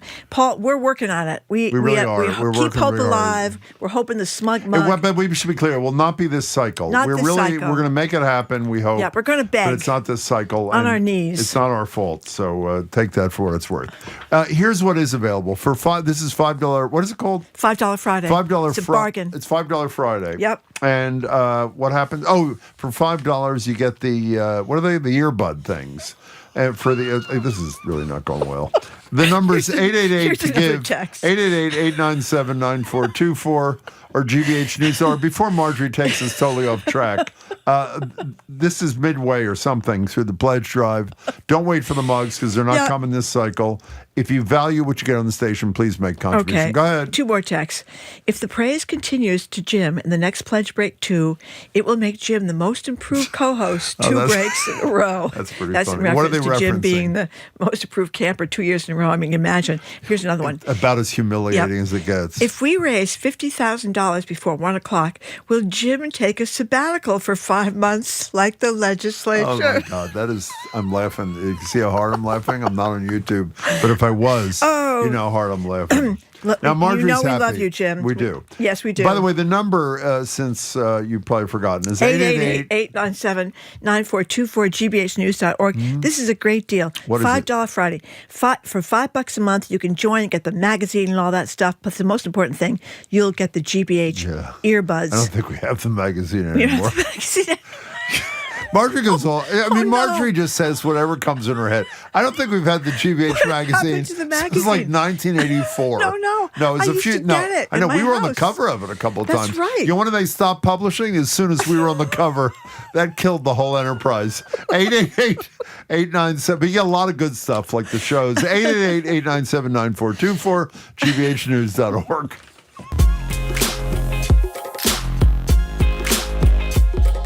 We are the least prepared people.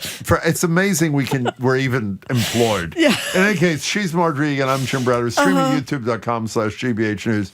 Because we're not at the library, obviously. We're not back at the library till March 3rd. Because Obama spoke on some podcast about believing there were aliens. Yeah. He clarified, I believe it, he said, because there can't not He's be. going to release Infinite the Universe. documents. Trump's going to release all the That's right. documents. Epstein documents are still going to be Forget redacted. them, right, but the alien alien documents. documents. They're coming soon. Remember that Navy pilots looked out the window I know. and saw I saw the stuff These are up there. Navy pilots. Yeah. I mean, these are not people who've lost their marbles, and they thought that they were the little discs. They look like little tic-tacs. Discs. They were going backwards and forwards and upside down and all these kinds of things. Airplanes can't do that. You know where you normally. see some of them, by the way? This new movie, Wuthering Heights, has them in it. It's from another century. But Mike in Providence, you're next on BPR as the show is totally unraveling. Go ahead, Mike. Hey, I know where the aliens are. I had a dream about one. He was like in my closet in Providence, Rhode Island. He was like super mini. He was like 2 feet tall, and his eyes are like as big as his head, kind of like Stewie. Yeah. Oh. He phoned home, right? Like E.T. I think that was my point. Remember, there. E.T. was in the closet. He was like 2 feet. He was shorter than E.T. Really? Did he ask you any questions? No, but my old landlord was a Buddhist monk, and he went on tour with the Inner Circle, so maybe it's like the aliens knew, you know? Now, that was a very valuable phone call, Mike. Thank you for that. Oh, no, wait, hold on, Mike. I think that's about How long was the alien in your closet for? That's a good question, actually. Was Mike gone? Oh! Okay, Mike. No, I woke up suddenly. Okay, lie down. Cole's back in a couple of days. Mike, thank you very much for the call. Jim, do you believe the aliens are out there? Well, I mean, I mean, Obama, obviously, and your point, too. Obviously, how can there not be? I mean, why are we so special that we're the only ones in the thing? Elon Musk should stop worrying about Mars. There's no aliens on Mars. Why did they change the name? We should go to a place where there are aliens and really get something going. What do you think about changing the name to unidentified aerial phenomena, UAPs from UFOs? Everybody knew UFOs. Why did they do it? Why do they have to do it? I don't know. Well, it's not an unidentified flying object. It's an unidentified aerial phenomena. I mean, who cares? I mean, we got used to it, and we should have stuck with it. We want the little people coming out of the spaceships. You know the way they always make them? They always have huge eyes, huge heads, and these weird little bodies. They look like Gumby. Do you know who was one of my favorite movies visually that I've ever seen in my life? I mean, everybody loves E.T., obviously. Is the thing Richard Dreyfuss lost his marbles? Is that what it was? Yeah, Close Encounters of the Third Kind. Was that one of the building the mountain? Was that chilling? Yeah. Was that incredible? It was great. That movie. And he went back into the spaceship. Is that real or is that fiction? Richard Dreyfuss was beamed up and probed. He was. Sounds like he was based on what he said. That theater in Beverly or whatever. Oh yeah, that's right. Yeah, that's all. That's unfortunate. What does the whole notion of being beamed up and probed do for you? Because that's what was supposed. What is that? That was supposed to. Maybe it is. Maybe between it's not. Me and the shrink. No, I think it's because that's what was supposed to happen all the time in these movies. People would go into the spaceship and they talk about getting. They've flown around the spaceship, and they'd always give them exams, like they look at their brains and their bodies. They do? Yes, that was the thing that they wanted to see what these humanoids were all about. Oh, so that's the Beam us up, Scotty. Yes. Beam us up, Scotty. That's right. Beam us up, Scotty. Thank you. Exactly. That was the theory. It wasn't some nefarious thing. Can you say in 30 seconds what happened to this couple in New Hampshire that you teased and then left hanging? Well, what happened to them? I didn't want to make fun of it because they're called the Adam and Eve of alien abduction, but they were driving down this isolated highway in New Hampshire mountains. This was back in 1964, and claimed that they were abducted and to a USO, which forced them to undergo medical examinations. But USO is different. UFO. Did I say UFO? USO is the husband was a black guy, and I think it was a horrible experience for him. They were hypnotized years later. I didn't know that part. Yeah, so I didn't want to make light of the situation, but they were an interracial couple, and he had a Darth Vader baritone voice, an IQ of 140, a World War II vet, and a very big guy. But he was anticipating this was some kind of racial attack on him. Is it okay I shouldn't say this on the air, but it's too late. Is it okay if we ended like maybe a minute early? Because I was thinking I have a collection of all the old magazines from GBH because they don't publish them anymore. And I was thinking I'd just flip through some because we're mentioned from time to time. We are. I have an idea. What is Let's go out on the Twilight Zone. Could you have that while Marjorie's saying goodbye to the listeners? Oh, that is beautiful background. Keep it going for a minute because it creates the feel we've been trying to create here. Go ahead. Start reading. This is your opportunity. Do it with that in the background. We are done. You can keep up with us 24/7 by way of our podcast or check out our TikTok page, Boston Public Radio. On Monday, we'll host the Mass Political Party chairs, Amy Carnevale and Steve Kerrigan. It's going to be pretty scary. Ali Narani, I want to read that Rod Serling thing that Nick from Hartford mentioned, but go ahead. He was a cool guy. Remember him? Oh, yes, indeed. National Immigration Forum, Ali Narani. He's now head of the Bar Foundation. Now he's the head of the Bar Foundation. That's a big we haven't deal. talked to him in a long time. We're very excited to talk to him again. Plus, Princeton's Khalil Gibran Mohammed. We always love to talk to him. We want to thank our crew. And thank you for the shout-outs to our crew in all the texts. Yeah, we have a great crew. We're really, really lucky. Most of them are pretty good. That's right. Most of them. Joey Matthews, Nicole Garcia, Hannah Loss, Maddie Gaia, and Brad Lewis ran our YouTube stream today. Our engineer is John LeClaw Parker. Our executive producer is Stay tuned to Edgar B. Hurt III. The Curiosity Desk comes right after us. And then at 2 o'clock is Jared Bowen and the Culture Show. It's typically on Friday. It's a weekend review. I assume it's going to be a weekend review. Today is Friday. Again, you know what today too. is? $5 Friday. It is $5 Friday. $5 Friday. It's a bargain day Friday. Take advantage of it while it lasts. I am Marjorie Egan. And I am Jim Browdy. Thank you so much for tuning in. Hope you tune in again on Monday. Notes. Have a very nice weekend and watch out for those aliens. See ya. And you are listening to Boston Public Radio here on 89.7 GBH. It is 12:54. I'm Sonia Lee. I'm here with Sam Derringer on the $5 Friday of our winter membership drive. It's been going really well. We are asking you to join in at $5 a month to help bring you programs like Boston Public Radio, The Curiosity Desk, The Culture Show, Morning Edition on All Things Considered. We cannot do this alone. We need the help of everybody who loves this station to pitch in, especially now. gbhnews.org, 888-897-9424. And the goal is 15 contributions in the next 6 minutes. In an era filled with misleading information, GBH remains a trusted voice you can depend on.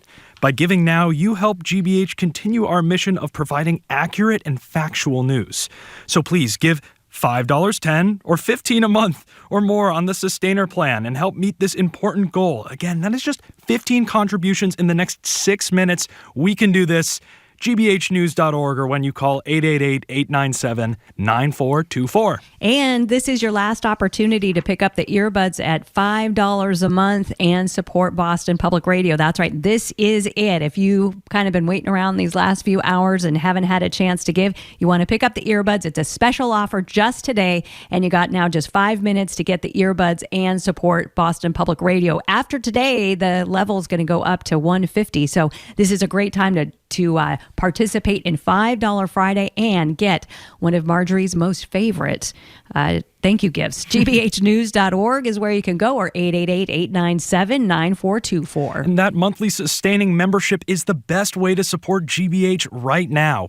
It's quick and it's super easy to set up. Just pick an amount for a recurring charge from your bank account or credit card. Many people start at $10 per month, but again, today, $5 Friday as a sustaining member. Get in on this. Get in on this. That consistent source of revenue means we can keep you informed with the news you trust. So please take a few minutes to sign up now. It's easy to do when you go to gbhnews.org or when you call 888-897-9424. And I want to send a thank you out to Richard in Scituate, who says, I support Jim and Marjorie. Marjorie's laugh always makes me feel better because they're bringing the integrity, independence, and seriousness that demands. I am giving my $5 a month, and thank you so much, Richard. We appreciate it. And Richard's helping us out. We're down to 9 contributions now in these final 4 minutes supporting Boston Public Radio. You can give online and join Richard and other folks at gbhnews.org or call 888-897-9424. Hey, we have a friend from Providence who says, this channel is very important. Makes me feel sane and a part of the community. Well, thank you so much to that friend in Providence. We really appreciate the GBH community and everyone listening out there. 888-897-9424, gbhnews.org. So if you've ever been in one of those discount stores where everything's $5 or less, the idea is that everything is a bargain, as Marjorie says. Go into one of those stores, though, for real, look high and low. You're not going to see a Jim. You're not going to see a Marjorie. You're not going to see a Morning Edition. You're not going to see a Fresh Air. You're not going to see Terry Gross sitting on there. No. You get that here through GBH. And that's why your $5 a month contribution right now is so important, because it goes a long way to ensure that we can bring you these programs. Please join in on $5 Friday. We got 3 minutes left. gbhnews.org, 888-897-9424. So normally you have to give $120 for these GBH wireless earbuds. $150 for the earbuds. But guess what? It's $5 Friday, $5 a month. for $60 all at once for a sustaining membership, and you get these wireless earbuds. The deadline is coming up at 6 p.m. You don't want to miss out on this special offer today. 888-897-9424, gbhnews.org. And this is terrific. We're down to 5 now, just a handful. $5 Friday, 5 more contributions here as we wrap up Boston Public Radio. Just a couple minutes to go. And we are primarily funded by listeners now, by the community. We lost the federal funding. It is gone. So it is up to all of us who love this station to keep it going. Please give now, gbhnews.org, 888-897-9424. A first-time sustaining membership of $5 per month will not only pay for the hundreds of hours you're listening you'll do in the coming year, it will ensure that the programs like Morning Edition, BPR, and All Things Considered are available for the next person to discover. That's gbhnews.org, or once again, when you call 888-897-9424. And we made the goal. That's 888-897-9424. We did meet that goal, but you know what? You can still give now and get those earbuds. gbhnews.org, and thanks.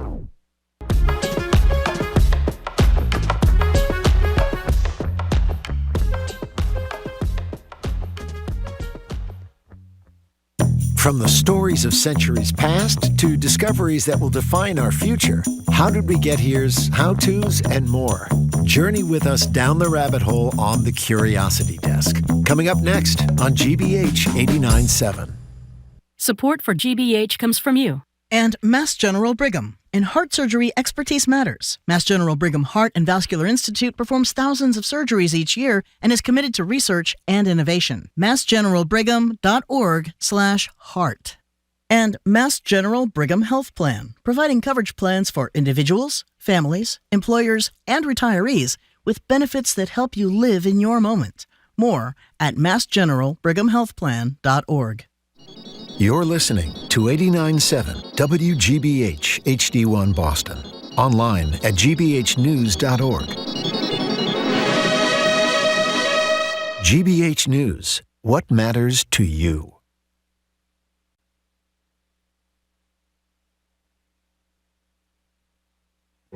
I'm Edgar B. Herwick III. Today on the Curiosity Desk, I bet you've been there. After circling a crowded parking garage, you have finally found a space to stick your car. But then there's other cars waiting to get around you, and you want to make it in without too much of a fuss or, God forbid, scratch your paint. Here's the question. Do you pull forward into that spot, or is it best to back in? We found 2 experts who claim to have answers, and we want your thoughts too. Get ready to call in and tell us the right way to park. And you've heard the political debate about the FDA reviewing Moderna's flu vaccine. We dig into the science of what makes mRNA a powerful tool. mRNA vaccines are sort of like the breakthrough that we got when we had smartphones, like the first iPhone compared to the flip phone or the car phone, but it allowed you to do so many things. It's all ahead this hour on the Curiosity Desk.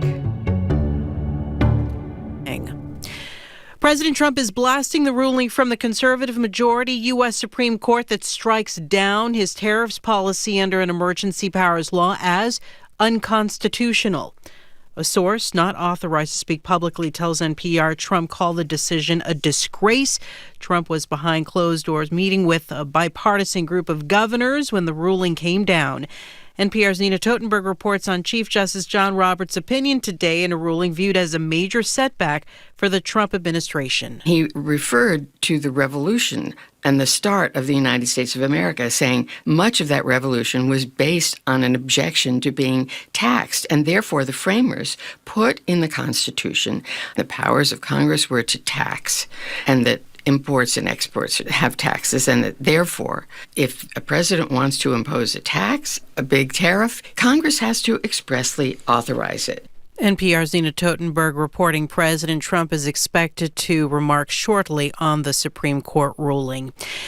Trump says he has not yet decided whether he will use military force against Iran, but as NPR's Greg Myrie tells us, the U.S. has now assembled a formidable air and naval presence in the region. After a month-long buildup, U.S. forces in the Middle East have reached a critical mass. A second aircraft carrier and 50 or more fighter jets have just arrived or will be in place soon. The U.S. now appears capable of a sustained bombing campaign that could last weeks, if not longer.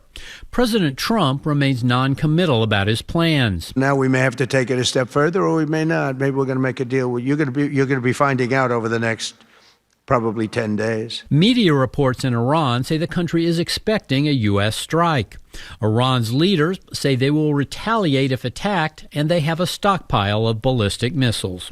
Greg Myrie, NPR News, Washington. The president continues to antagonize Maryland Governor Wes Moore over disputed responsibilities for cleaning up a burst sewer pipe that has spilled millions of gallons of sewage into the Potomac River. Here's WAMU's Jackson Sonnenberg. In a post on social media, Trump said it was Moore's responsibility to address the break in the Potomac Interceptor sewage line. He also said if Moore cannot, he should ask Trump nicely to help, like the mayor of Washington, D.C. Mayor Muriel Bowser requested federal funds this week to fully reimburse D.C.'s work on fixing the pipeline. Moore responded earlier in the week to similar comments from Trump, calling them politically motivated and asinine, and says that since the pipe break happened on federal park land, Trump should be responsible for the fix. For NPR News, I'm Jackson Sonnenberg in Washington. At last check on Wall Street, the Dow Jones Industrial Average was up 26 points. You're listening to NPR News. Good afternoon. With the latest from the GBH Newsroom, I'm Henry Santoro. Add well-known New Hampshire inventor and businessman Dean Kamen to the ever-growing list of people, some very prominent, who have resigned or stepped away from their positions because of their ties to Jeffrey Epstein. Kamen, who was best known for inventing the Segway in 2001, has resigned from the board of Beta Technologies, an electric aircraft company headquartered in Vermont, after recently released documents showed his long-standing ties to Epstein. Kamen has previously downplayed his relationship to Epstein, but the latest disclosure from the Department of Justice shows that he had visited Epstein's Island in the Caribbean in 2013 and that the two had remained in contact for years after Epstein was first convicted of sex crimes involving a minor in 2008. While Kamen has not been charged with any crime, he voluntarily stepped down from Beta's board of directors on Wednesday, but it should be noted that the board of directors at Beta placed Kamen on a voluntary indefinite leave of absence on February 4th as the story began to surface. In sports, the Red Sox get spring training underway today with their annual game against the Northeastern Huskies, and then tomorrow it becomes official. The Sox will play the Twins as we head into the new baseball season. Just a couple of days left for the Winter Olympics. The hockey semifinals are today with the USA men's team playing Slovakia. Puck drops at 3:10 this afternoon. Get ready for a messy mix of winter weather moving in. Get out there and gas up the shovel. This is GBH News. Support for NPR comes from NPR stations. Other contributors include Fisher Investments. Fisher is committed to helping clients stay on track to reach their financial goals and enjoy a comfortable retirement. FisherInvestments.com. Investing in securities involves the risk of loss.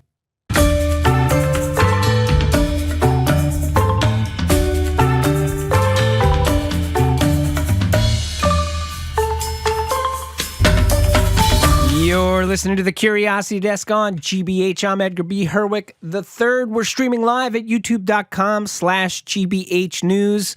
We now turn to a question that is up there with the great debates of our modern era. Coke or Pepsi, toilet paper rolls, over or under, sandwich cut, horizontal or diagonal. Today, we attempt to settle another big one over once and for all. When you park your car, is it better to pull forward or back in? Over Zoom, we have two people with us who we hope can help us get an answer. Meanwhile, all you backseat drivers and passenger princesses listening in right now, we want your calls and texts too. We want you to weigh in on this. Do you go in forward? Do you back in? The number to reach us, 877-301-8970. That's 877-301-8970. Okay, let's turn to those aforementioned guests. Daniel Findley is the Associate Director of the Institute for Transportation Research and Education Education at NC State University. And Bryan Northrop is Executive Vice President and General Manager at Skanska USA Building in New England. Gentlemen, welcome to the Curiosity Desk. Thank you. Yeah, glad to be here. All right, let's begin by sort of setting the table here and talking about why we've invited you both here to help us with this great debate. So, Dr. Daniel Findley, you essentially study transportation, including behaviors such as parking, right? So broadly speaking, give me the thumbnail sketch of what your life is about. Yeah, so any problem that surrounds transportation, we work with a lot of clients to help them uncover and discover things that may help them solve that problem. And ultimately, a lot of times we end up helping to help those agencies, those clients, tell their story and explain their economic or safety or operational benefits to our communities. All right, and we'll get a little bit further into how you study that stuff and the kinds of things you have studied. But first, I want to also turn to Bryan. Bryan, essentially, you work at a firm that, among other things, designs and builds parking garages and things of that nature. So you're going to come at this from the design angle for us a little bit. Tell us a little bit more about what you do. Yeah, so thanks for having me. I work for Skanska, and we in New England have built many parking structures, but also surface parking lots. Sometimes we're involved early on in the design phase, but we've seen a lot of technology and a lot of change in the design and operation of parking garages over the last couple of decades, and I'm happy to share whatever I know that may help get to the root of these questions for you. Well, we really appreciate that. We appreciate the effort that you're putting forth because we are trying to answer a really big question. Okay, so Bryan, let's stay with you for a second. How, in terms, I think about, parking lots, surface structures, garages, you name it. Sometimes I feel like I enter into a garage or a parking lot and, I watch people around me, sometimes myself included, collectively lose our minds and sort of lose our sense of how we're supposed to behave, how things move, how to get around. They can get congested, they can get nuts. How much of that variability of human behavior in, say, a crowded parking lot is taken into account when you're designing these spaces? Yeah, so the layout is critical. First and foremost, people try to make parking structures, whether it's a lot or a parking garage, as efficient as possible, but also safety does come into play with sight lines. I know, early on you asked, do you pulling forward or back in and out of spots? And, we talk about pull-through spots. Sometimes you're parking up against a sidewalk or an area where pedestrians are going to be walking, or you're trying to protect other infrastructure. So all that comes into play when we're designing a parking lot, and we do try to take in some of the natural tendencies of where people are going to walk and how they're going to drive. Sometimes you have one-way aisles, sometimes you have two-way traffic, which lead to wider drive aisles. So all that's taken into account when planning out a parking area. It's good to know. You're listening to the Curiosity Desk on GBH. We're talking with Daniel Findley and Bryan Northrop about backing in versus pulling into a parking space. By the way, phone lines are open, text lines are open, 877-301-8970 to call or text your thoughts. We're going to go to the callers in just a moment. But before we do that, really quick, Daniel, I want you to talk a little bit about the fact that you have studied this specific problem. You have actually done some real research around the difference between pulling in forward and backing up into a space. What got you on this topic? Why did you study this in particular? Yeah, that's a great question. And ultimately, the generation of this research was sitting around a room, talking with some students, talking with some colleagues. There were some upcoming changes to parking policy, and we said, I wonder what the effect will be. And we said, we're researchers. Let's investigate this. Let's see if we can quantify what the impact may be. And like many people, I consider myself somewhat of an anxious parker. If I'm invited or going out to dinner at a place I haven't been before, I'm much more likely to look for where I can park than the menu in advance, for instance. So maybe others can relate to that as well. Okay, so let's turn to the phone lines right now. We're going to take Benjamin in Natick. Benjamin, you are with the Curiosity Desk. In forward or back in, what do you have for us? Definitely an in forward. I also think it is completely serendipitous that you were talking about this, because 15 minutes ago, I'm in the car picking up my lunch, and the person in front of me is backing into their space, and I'm getting really annoyed. And I thought to myself, I want to call and talk to Jim and Marjorie about this because I know that it pisses Jim off. And then what are the chances that 15 minutes later you guys are talking about It's this? Kismet. It's magic. So, We're all in the right place at the right time, my man. So should I go and buy a lottery ticket or do something? I don't know what I do with this information. But I think you ought to. I'm pretty blown away. That's great. So you are fiercely head in, and so why is that? Why are you so fiercely head in? I mean, I think that every time I witness or am behind somebody backing in, it is slowing down the progress of the other people parking. Okay. And, you know, maybe I'm curious what your experts have to say, because maybe on the other end, backing out of the space to let exit is going to slow people down, but it just seems like it's much faster to just pull front into the space. All right, I love it. Thanks for the call, Benjamin. Good luck on that lottery ticket. I don't even need to say good luck. Congratulations on winning the lottery later. So, all right, so let's take this on, because I feel like the efficiency argument is one of the key arguments here in terms of, is it faster to get, faster on the front end or back end, or does it make a difference? Let's start with you, Brian. In terms of the design of parking areas, efficiency of movement through that space, or getting as many cars in and out as easily as possible, big part of the equation? And if so, do you account for front in or back in, or what are you thinking? So efficiency is obviously important, but I think safety is equally, or even probably, I would say more so important. And, it depends if, you're in a double loaded spot, if you could pull through and people will pull through park.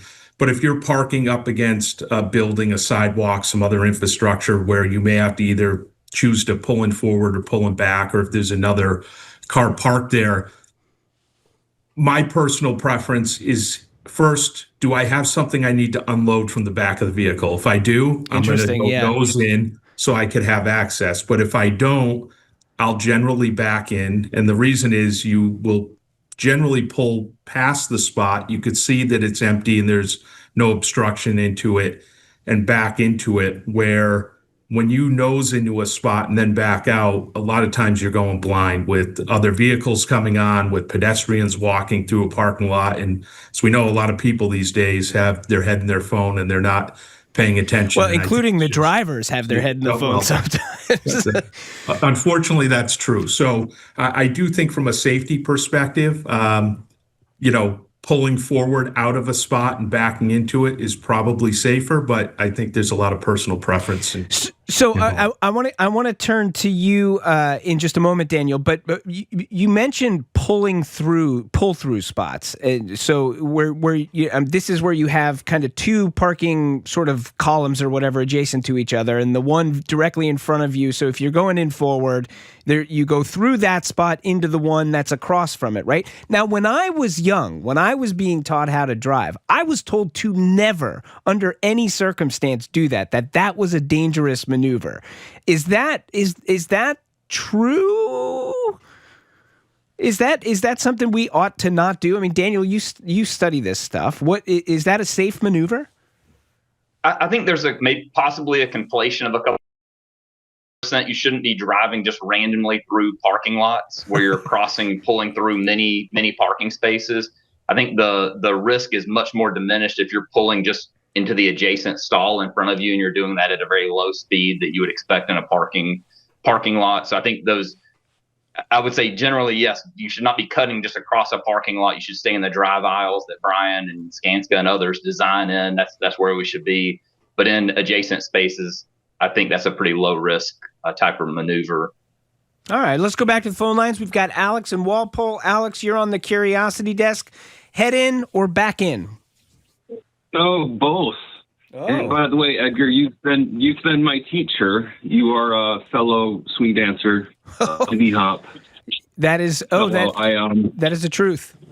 I'm waiting for. In fact, we have pull through and back up and go forward in dancing as well. But yeah, hopefully we have a show with that. But yeah, I back into my lot here. I'm at a busy corner here in East Walpole, and I have kind of a space where I can pull in that's not on the street. So I do have a thing about people kind of backing in at a busy parking lot that takes time. But yeah, I've always wondered why people don't pull through. And Edgar, you kind of just explained it, because I guess some people have been taught. But it seems like it's much safer, in fact, to pull through if you can, so that when you exit, you aren't going blind like Dan or the other fellow. I forgot Yeah. your So name, sorry. Alex, what's your main question? Well, just why? I mean, when I got on, you hadn't answered it, but why people don't pull through when they can? Because I see that all the time. Like people could easily go through to the stall if there are two contiguous spaces available. And I guess I wasn't taught. I don't think I've ever heard that stipulation. I mean, I can kind of see why, maybe, but if you're doing it recklessly or quickly, and somebody's maybe trying to pull into that space. Yeah, all right. Well, Alex, thank you for the call. Keep dancing. Sure. And it sounds like, I mean, I've learned something here, which is it sounds like it's perfectly safe at a low speed to pull through, and something that's perfectly fine to do. Don't take my word for it. I mean, I learned to drive in Frackville, Pennsylvania. It's a unique place and maybe different than other places. Daniel, I wonder if you could take us a little bit more into the research that you did in particular on the pull-in versus backing-in situation, and what you learned, and if anything in what you learned surprised you about, the whole notion of it. Yeah, that's a great question. One of the high-level things we learned is in the curbed parking spaces that Brian talked about, maybe there's a stop behind it or maybe there's a curb, but it wouldn't allow you to pull through. In our observations, in our study, around a quarter of drivers decided to back into those spaces. So if that's the only option, either pulling in or backing in, about a quarter will choose to back in our study. Now, the interesting thing is those 25% roughly that backed in only were responsible for about 9% of the crashes. So looking at and comparing those percentages, you can see that it is a more safe maneuver overall for the backing in. Just as Brian said, you pull past the parking space, you see that it's clear, and then backing in. And then more importantly, when you're leaving and you're pulling out of that space, if you have backed in, we have a lot of large vehicles these days with pickup trucks and large SUVs. You're going to be better positioned towards the front of that parking space to be able to see out as you're pulling out, hopefully safely and observing traffic, but you do have better visibility pulling out of that space than if you were backing out of that space. All right. Brian, you talked about technologies when it comes to sort of parking structures and things like that. I think about, especially with something like back into a parking space, I suspect that the rise of the rear camera on most vehicles has certainly probably altered, the confidence level with which people might do that, but it also might change the way that they park in so much as they say, well, I used to be worried when I backed out after I pulled forward in because I was worried I was going to hit something, but now you can see better. Just in general, the amount of technology that we see in our cars and the rise of that, Brian, is that impacting the way you're thinking about designing parking spaces? I think people use those aids and maybe, sometimes they're less reliant on mirrors and ways that we learn to drive and be observant, before we had some of this technology. Where I see some more of the technology starting to happen is in especially parking garages where they're not popular. There's the first one built in Boston recently, a retrofitted garage, but we're starting to see automated parking where we actually take the human right out of the equation, and we're starting to see robotics park cars in a more efficient manner and kind of maybe take some of this debate off the table as we start to see more and more of these parking structures where humans aren't actually doing the parking and we're letting robotics perform that task. Daniel, I see you nodding there, Daniel. Yeah, it's really interesting to me. My daughter's 15. She has her driver's permit, and we're a strictly back-end family. We back in our driveway. All of our drivers do. And it's been interesting seeing her engaged with that technology that I didn't grow up with, and seeing how she can more seamlessly pull together information from the mirrors and from the camera. Whereas for me, I typically rely mostly on the mirrors, and really using the camera, I'm at a slow or stop speed just because of the way I perceive that. So it's really interesting seeing how different ages may even interact with that technology and use it in different ways to hopefully safely navigate and park. I love that you say we're strictly a back-end family. All right, we're going back to the phone lines. Bet or Betty in Newton, what do you have for us? Welcome to the Curiosity Desk. Hi, thank you for taking my call. That's kind of a pet peeve of mine because I see people backing into spaces and it's always narrow. So when you back in, it's narrow and complicated and you have very little room to maneuver versus pulling in forward and then backing out makes much more sense because when you back out into something wide, into something narrow. So it seems safer to pull in forward and back out. And it never made sense to me the other way. So Bet, you are strictly a go in forward person. Always going forward because it's illogical to me to back into something narrow when you can back out of something wide. Okay. I like the thinking there. I think it makes sense. I can buy that logic. It's a good one. Thank you for the call, Bet. Brian, one of the things she talks about is narrowness of space. And, I wonder, you both, I think, mentioned the fact that cars are getting larger. I would think if I'm in the building business and I'm building a parking lot or a parking garage, one of my goals is to get as many spaces as I possibly can into that space, right? Because it's just that makes sense. How is the width of a parking space governed? Is there sort of like regulations around that, or is that a choice from spot to spot?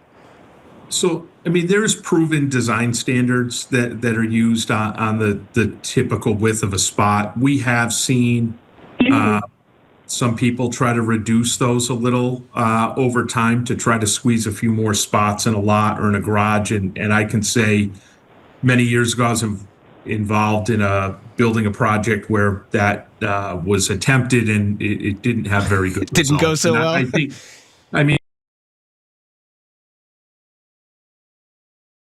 stall with two lines between it, right, that actually create more area for people to safely open doors and exit and enter vehicles. But yeah, there's design standards that we follow. And it's really, you can build a lot with parking spots or a garage as tight as you want, but the bottom line is if they don't function, people won't use them, and you're not going to have anybody parking if they can't exit or enter their vehicles. So we try to stick to the design parameters because that are proven to work. All right, we're talking with Daniel Findley and Bryan Northrop about backing in versus pulling into a parking space, and we're taking your calls. We're going to turn to the phones again right now. Kelly in Dover, welcome to the Curiosity Desk. Hi. Yeah, so I think backing in when there's like a stationary car behind you is always going to be safer than backing out into the traffic lane in a parking lot. And I just wanted to share, I grew up learning that when you back up, you make sure all the passengers in the car are quiet, you have the radio off, and you actually crack your windows because backing up is just inherently dangerous. And in fact, like I said, I learned to drive like that. And when I was a teenager, I was backing up and my cat was under the tire of my car and her life was saved because I had the windows cracked. So I heard her kind of like screech as I was backing up. Wow. And fortunately, her leg was broken. She wasn't killed. So while that was pretty traumatic, it really was a safety thing that I learned early on. And, I'm going to teach my girls to drive like that when it's their turn. I like it. Thank you, Kelly in Dover. Now, speaking of safety, I had this notion when we were talking about doing this that I was like, all right, well, who is the combination of experts that's going to help us get to the bottom of this? And one thing that sprung to mind is I felt like the insurance companies would have something to say about this and would have something to know about this. So we did. So we've got a little clip from an interview that we have here with a spokesperson from State Farm. This is Dave Phillips, who we asked whether it's more dangerous to pull in or back out of parking spaces.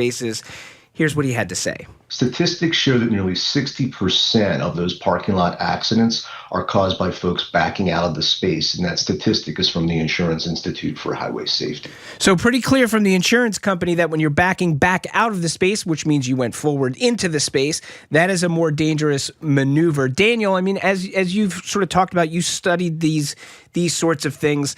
What about just in general, the idea of parking lots, parking garages, parking structures in terms of how dangerous they are in terms of accidents? I mean, obviously, you're usually not driving at a super high speed, and yet my understanding is a lot of the accidents that do occur in these places.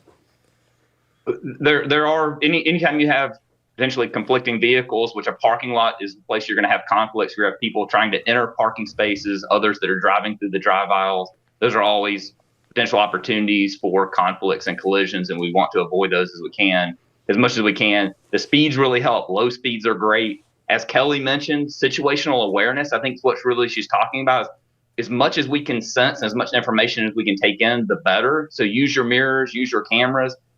Auditory, roll down those windows a little bit, hear what's going on outside your vehicle. So if we can take all that information in, that's going to make us much safer drivers in parking lots. All right, we're going to go back to the phones. We've got Callie in Boston. Callie in Boston, welcome to the Curiosity Desk. What do you got for us? I'm your colleague, Edgar. Oh, it's the great Callie Crossley calling on a parking segment. Now, Callie, my understanding is most of the time you are not going to get behind that wheel unless you have to. That is correct. So I am here to praise the people who can back in. Well, they are the OGs of parking, as far as I'm concerned, because I don't have a very good spatial concept.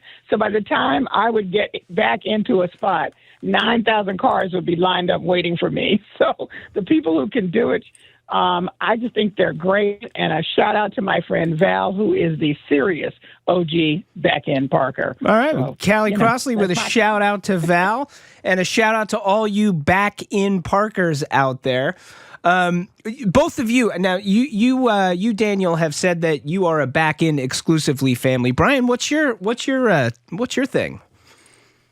So it's a mix. A lot of times I have two sons who play hockey. We're always taking large hockey bags on the back of the car. So usually being backed in is not a great option when we're doing that. But if that's not the case and I don't need to take large items out of the back of the vehicle and I'm able to back in, that's usually a better route to go, I find. Well, gentlemen, this has been great. I feel like we're really only scratching the surface. The one thing we have not even gotten time to touch on is parallel parking. Do you go in forward or back in there? So maybe we can have you back on sometime and get into the parallel parking debate as well. Do you have thoughts? I'm a big fan of reverse angle parking. So if I was to tell you what we should be doing, more reverse angle parking. I'd love to talk to you more about it, but it's out there. It's growing. I think for a lot of the same benefits we've talked about backing in and pulling out, reverse angle parking has that. I see you nodding, Brian. Yep, I agree. All right. We've been speaking with Daniel Findley, Associate Director of the Institute for Transportation Research and Education at NC State University, and Bryan Northrop, Executive Vice President and General Manager at Skanska USA Building. Thank you both. Thank you. Stay with us. Just ahead, the FDA just reversed course, agreeing to review an mRNA vaccine developed by Moderna. When we put aside the politics, what makes mRNA vaccines different from your grandfather's polio shot? What do we lose when scientists lose favor in D.C.? This is the Curiosity Desk on GBH. Stay with us.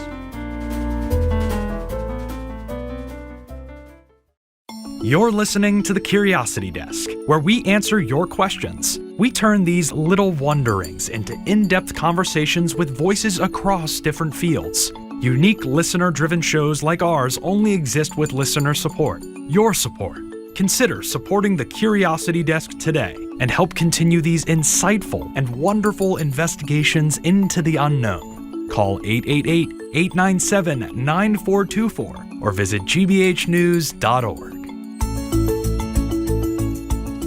That's 888-897-9424, 888-897-9424. Of course, you can always do it at gbhnews.org. I'm Edgar B. Herwick III, here just taking a moment to ask you to support GBH during this membership drive with me, to help me along the way, to urge you, to plead with you, to make that contribution is the one and only Patty Daniel.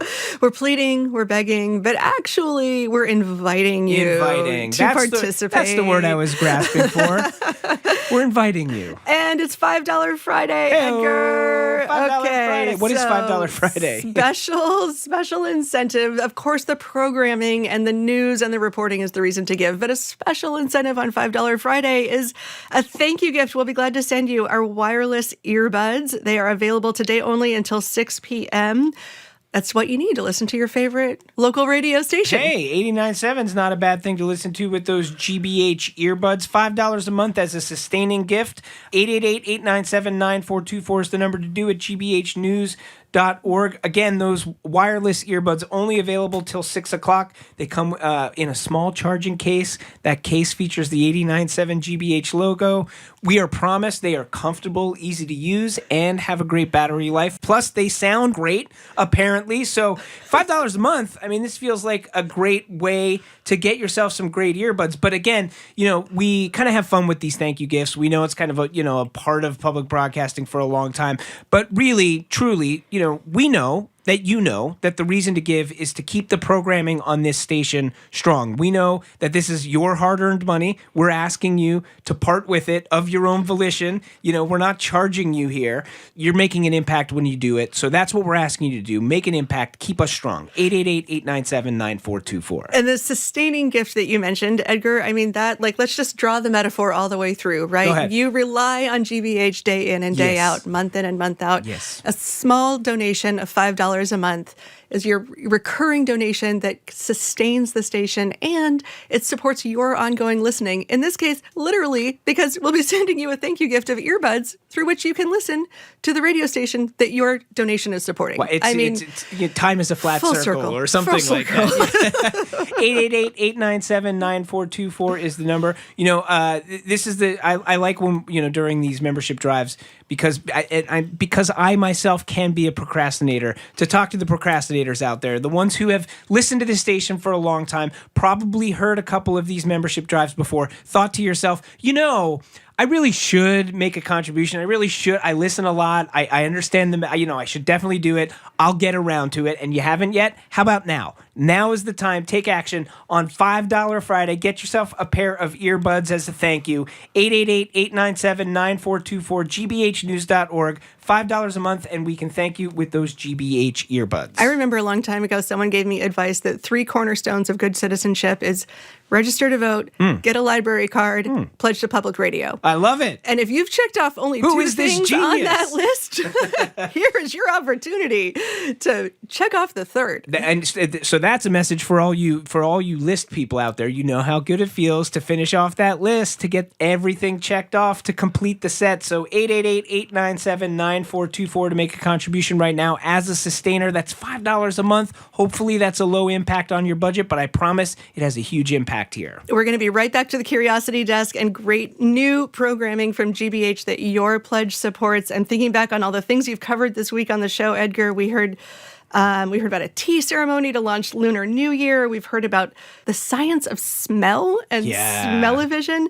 And there's a lot of curiosity questions to ask about the hard and serious news. You did an amazing segment about why the international world order hangs together with multilateral treaties and the UN and how these things function behind the scenes and keep us strong. Yeah, I mean, we're so grateful to be able to do this work right now, in a time when a lot of news outlets are shrinking, frankly. GBH is sort of rowing against the tide and creating new programming, and especially here at the Curiosity Desk, we love the fact that we can have you out there, our listeners, reaching out to us, asking us questions, and then we get to go and find answers. I mean, even just this week, we did this whole segment on the Haskell Library, which straddles the Canada-U.S. border, because one of our listeners reached out and said, hey, I want to know more, or I think you ought to talk more about how complicated it's got up there. And we were like, great idea. Let's do it. And so that's what we're asking you to support. That and all of the programming that you get here on GBH with a simple phone call right now. 888-897-9424 is the number.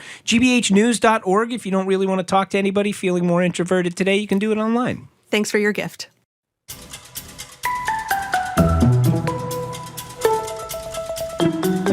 You're listening to the Curiosity Desk on GBH. I'm Edgar B. Herwick III.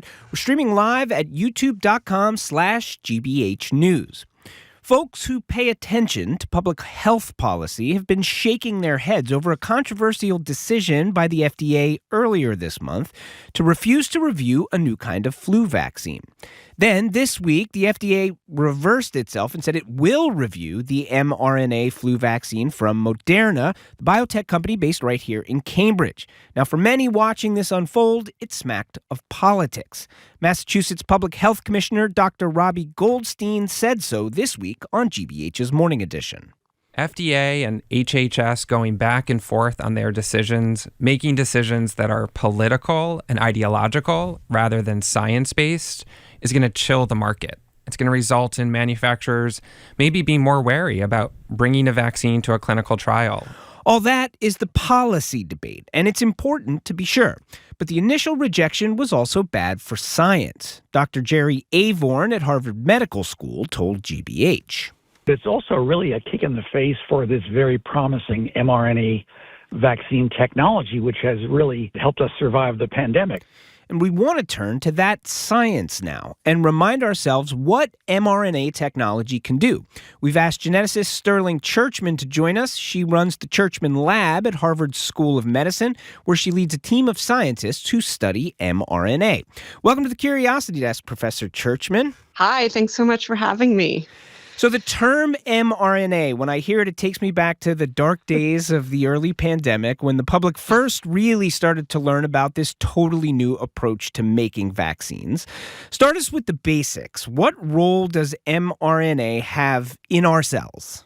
Great. I love mRNA. It's one of my favorite things. And what's really amazing about mRNA is that it's just a temporary copy of our DNA, because our DNA is precious. You wouldn't want to mess with it too strongly. And so basically what our cells do is make a temporary copy of the DNA so that it can be used to make all of the proteins that do all the work in our cells. And then it's destroyed. So it lives in our cells, only for hours. And it's used and then it goes away. So let's talk about mRNA in a vaccine. What is the mechanism, as best as you can to us? Explain exactly how this particular thing, this mRNA, is used in a vaccine. How does it work? Yeah. So when it's a vaccine, we are just taking a small bit of the virus that's encoded in the viral DNA, but we're just taking a small bit of it and making an RNA copy of that. From the viral DNA. And then we put it into lipid nanoparticles.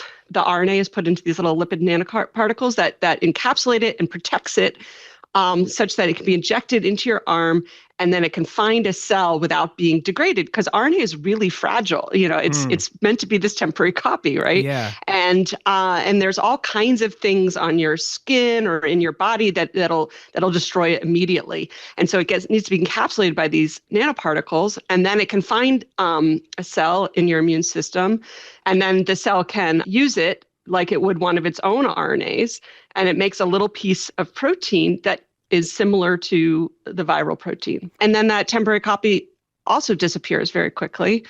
And so the protein that the vaccine encodes is then used as a signal to the immune system. The immune system checks it out, studies it, memorizes it, and knows that it's foreign. And so when it sees it again, when you're infected by COVID or what have you, whatever the vaccine is against, your immune system says, hey, I know what this is. It's foreign. I need to take care of this. You use two words which I hear a lot. That is the word protein and the word lipid.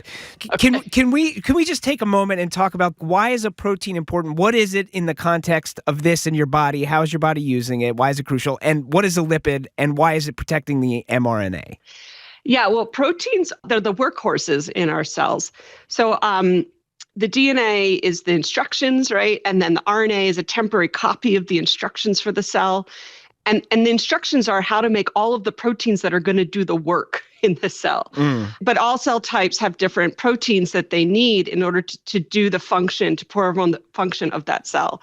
And so that's basically what's happening in all of our cells.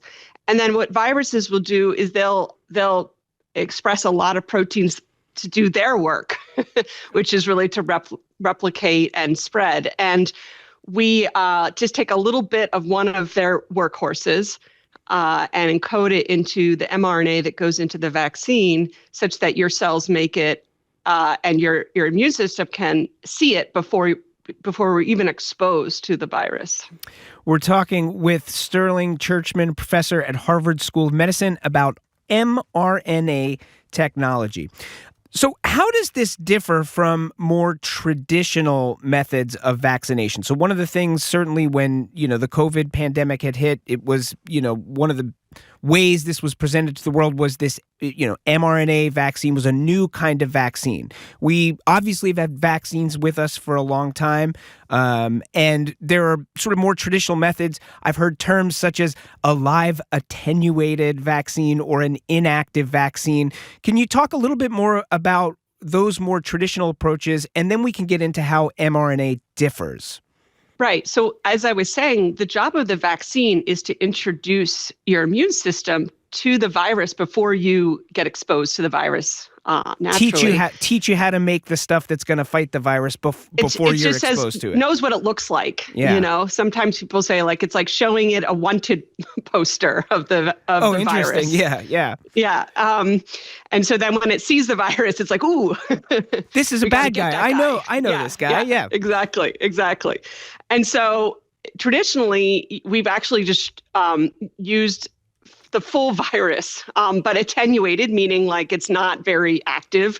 And that is really hard to do, is to make enough virus for vaccines. And it's expensive and the turnaround time is really long, but it's very effective because you're showing a wanted poster of the whole virus, basically. And so how does the mRNA virus differ from that more traditional approach, or doesn't it really?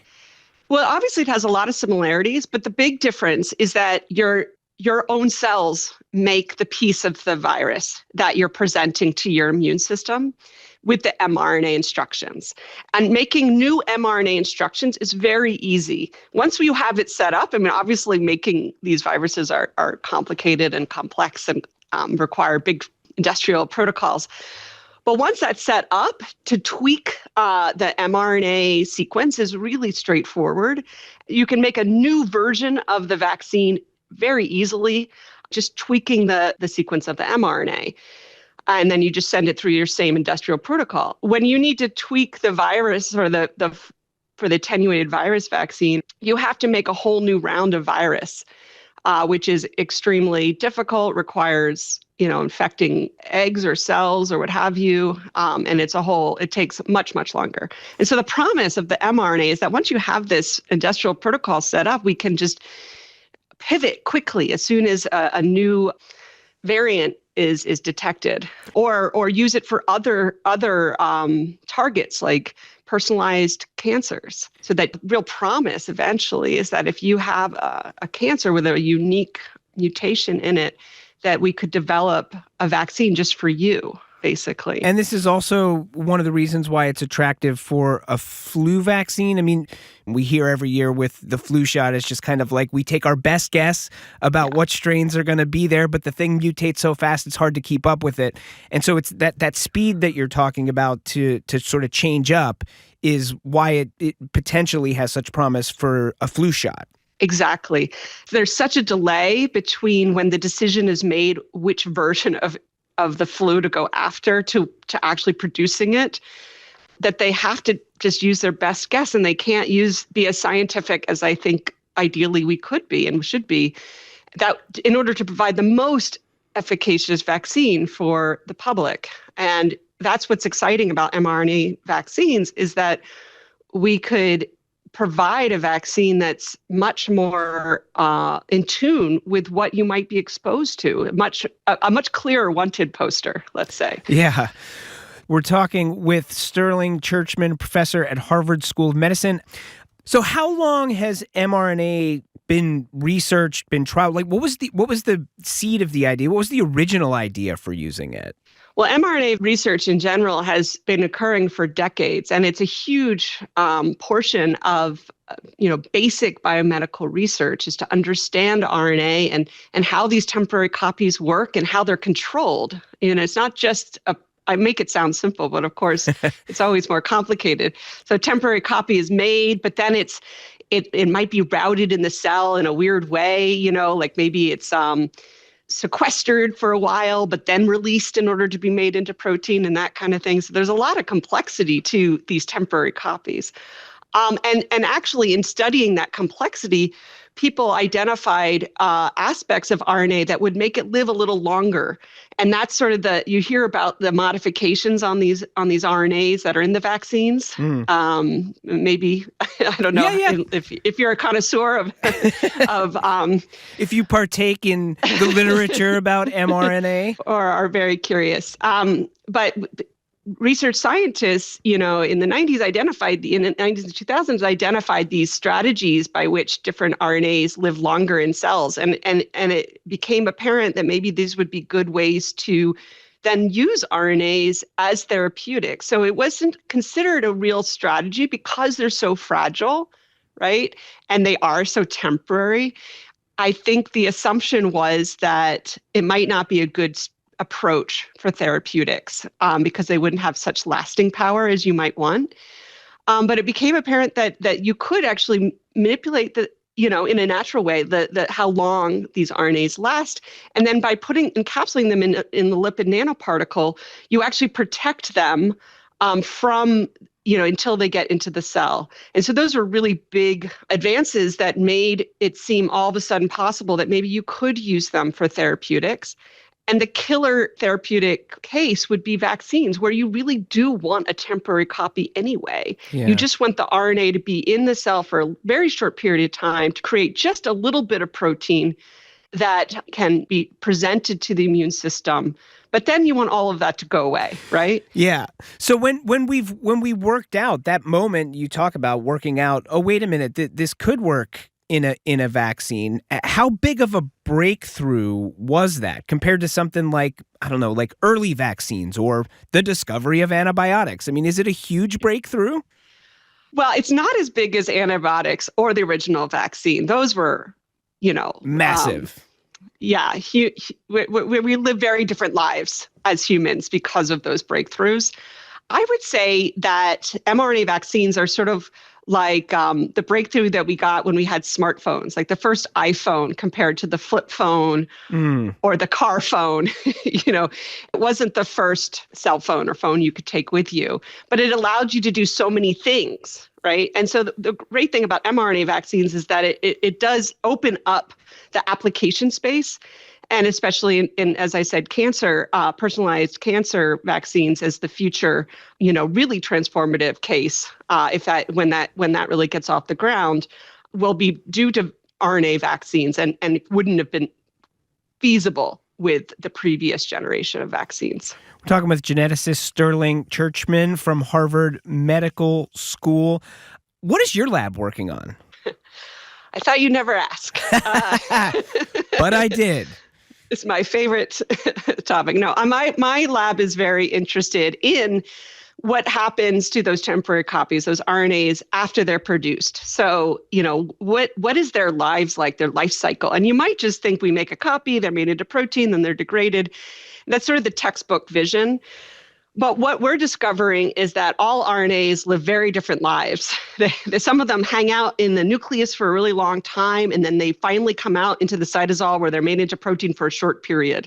But some are the opposite. Some leave the nucleus as fast as possible and then spend a lot of time being made into protein. And we're trying to understand why would it be that some why do all these RNAs live different lives? And they're really clearly being regulated in different ways throughout their life cycles. And the reason we're interested in that is because it's clear that in cancer and in many neurodegenerative diseases that these RNA life cycles are misregulated. And so we're hoping that if we can identify key places that they're misregulated, that could provide new avenues for therapeutic opportunities to help patients with these diseases. Now, when you talk about the work that you're doing, I can hear in your voice the actual legitimate excitement. Like, what is it about this particular topic? I don't know if it's the topic, is it the problem, is it the challenge? What is it about it that excites you like this? I love the idea that we have these very simple instructions in our DNA. I mean, it's not simple. There's billions of base pairs. But it's still like a finite piece of instructions, and makes such complicated organisms. All life has a genome, a DNA genome. And it's just fascinating to try to understand how it is that we have just this finite hard drive, basically, of instructions. And so by studying RNA and how that information is read out, we can start to understand how such complexity can emerge from such a simple set of instructions. And so that's what gets me really excited from a fundamental, curiosity-driven perspective. But of course, the idea that maybe some of what we're discovering could help patients is really satisfying, and is just wonderful to think about. But the main curiosity is what gets me out of bed every morning and excited to go into lab and to work with my group of fantastic young students and postdocs working on these problems. Hey, I mean, you are in the right place if you love curiosity. Geneticist Stirling Churchman runs the Churchman Lab at Harvard School of Medicine. She's been helping us understand the science of mRNA and how it can be used for vaccines and other medical advances. Professor Churchman, thank you so much for sharing your time and expertise. Thank you. This was so fun. And we hope you had fun today, but that is it for us for now. Stay tuned for the Culture Show just moments away. Conversations with former Labor Secretary Robert Reich, actress-author Marianne Leone, and the great Sam Waterston. The Curiosity Desk is produced by Aidan Connolly, Rachel Armani, Olivia Corcio, Hannah Loss, and Nicole Garcia. Patty Daniel. Thanks today to David Goodman and Andrew Masua. We will be right back here with you Monday on GBH 89.7 and streaming live on YouTube. We're going to explore the role of emojis in 21st century culture with somebody who actually invented an emoji. So stay tuned for that next week. Until then, have a great weekend. I'm Edgar B. Herwick III. Stay curious out there. And this is the GBH Winter Membership Drive, and today we're doing something very special that we're calling $5 Friday. We're asking you to join as a sustaining member for just $5 a month, and your $5 per month has a big impact on what you hear each and every day, and it makes it possible for GBH to continue to cover what matters to you. Please help pay for your future GBH listening right now with a $5 a month sustaining gift. GBHnews.org or 888-897-9424. I'm Zach Finn, and I'm here with Sam Derringer. 10 contributions in the next 5 minutes. This goal is important because it will help us stay on track for the membership drive and ensure we have the money needed to pay our quarterly bill to NPR. Listener support is vital to keeping this public service on air in Boston.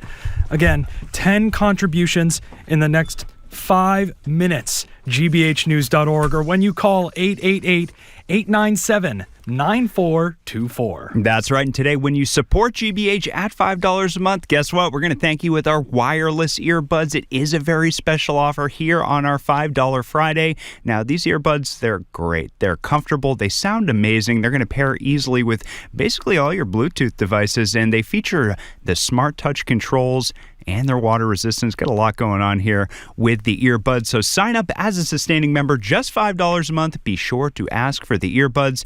The deadline to get the earbuds is a special, again, it's a special offer. That deadline is 6 o'clock. So you want to support your listening by giving at gbhnews.org, or you can always give us a call, 888-897-9424. And the best way to support GBH now is by becoming a sustaining member. You choose a monthly amount to give, $5 at $5 Friday, $10, $15 or more, and it's automatically deducted from your bank account or credit card. And that monthly contribution adds up to significant support to help fund the future of GBH.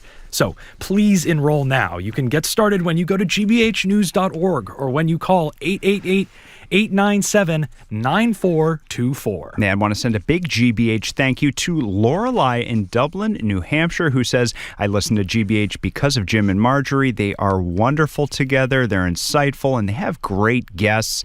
And I will usually listen to the Culture Show. And now I am so excited to have the Curiosity Desk. Lorelei, that is wonderful. Thank you for sharing that comment. And thank you for helping out on these all-important goals. These goals are so very important to our membership. And we really want to continue to contribute. So we have 6. We are down to 6 more contributions. We got a couple of minutes here. We got actually 4 minutes here to get it done. Plenty of time to get that call started. 888-897-9424 or online at gbhnews.org. And this is another reminder. It's $5 Friday, and for $5 a month or $60 all at once, you are going to get those GBH wireless earbuds.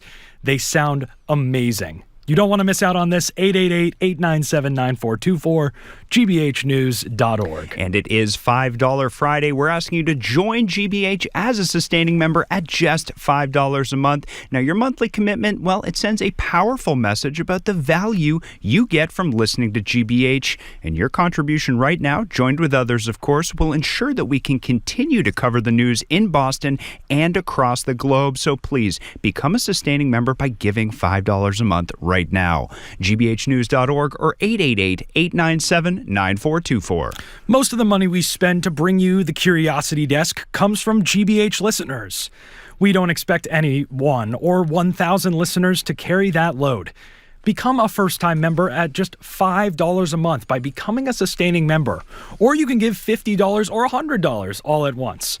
gbhnews.org, or when you call 888-897-9424. All right, and we're getting some great momentum here on our goal. We are down to 3 more contributions, just 3 more contributions in the next couple of minutes. This is a perfect time to support your GBH listening. Get in on this $5 Friday wireless earbuds option here. This is a wonderful option. All you got to do is get that call started, 888-897-9424, gbhnews.org. The earbuds are flying off the shelves right now. Thank you, Martha and Beverly, Donna in Worcester, and Sheila in Exeter, Rhode Island, for getting in on this special $5 Friday offer. 888-897-9424, or when you go online at gbhnews.org. Still a little time to get in on that $5 Friday action. 888-897-9424, and thank you.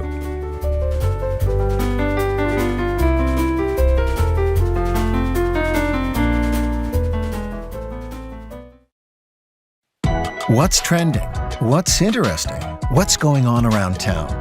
We're talking all things arts and culture on The Culture Show, next on GBH 89.7.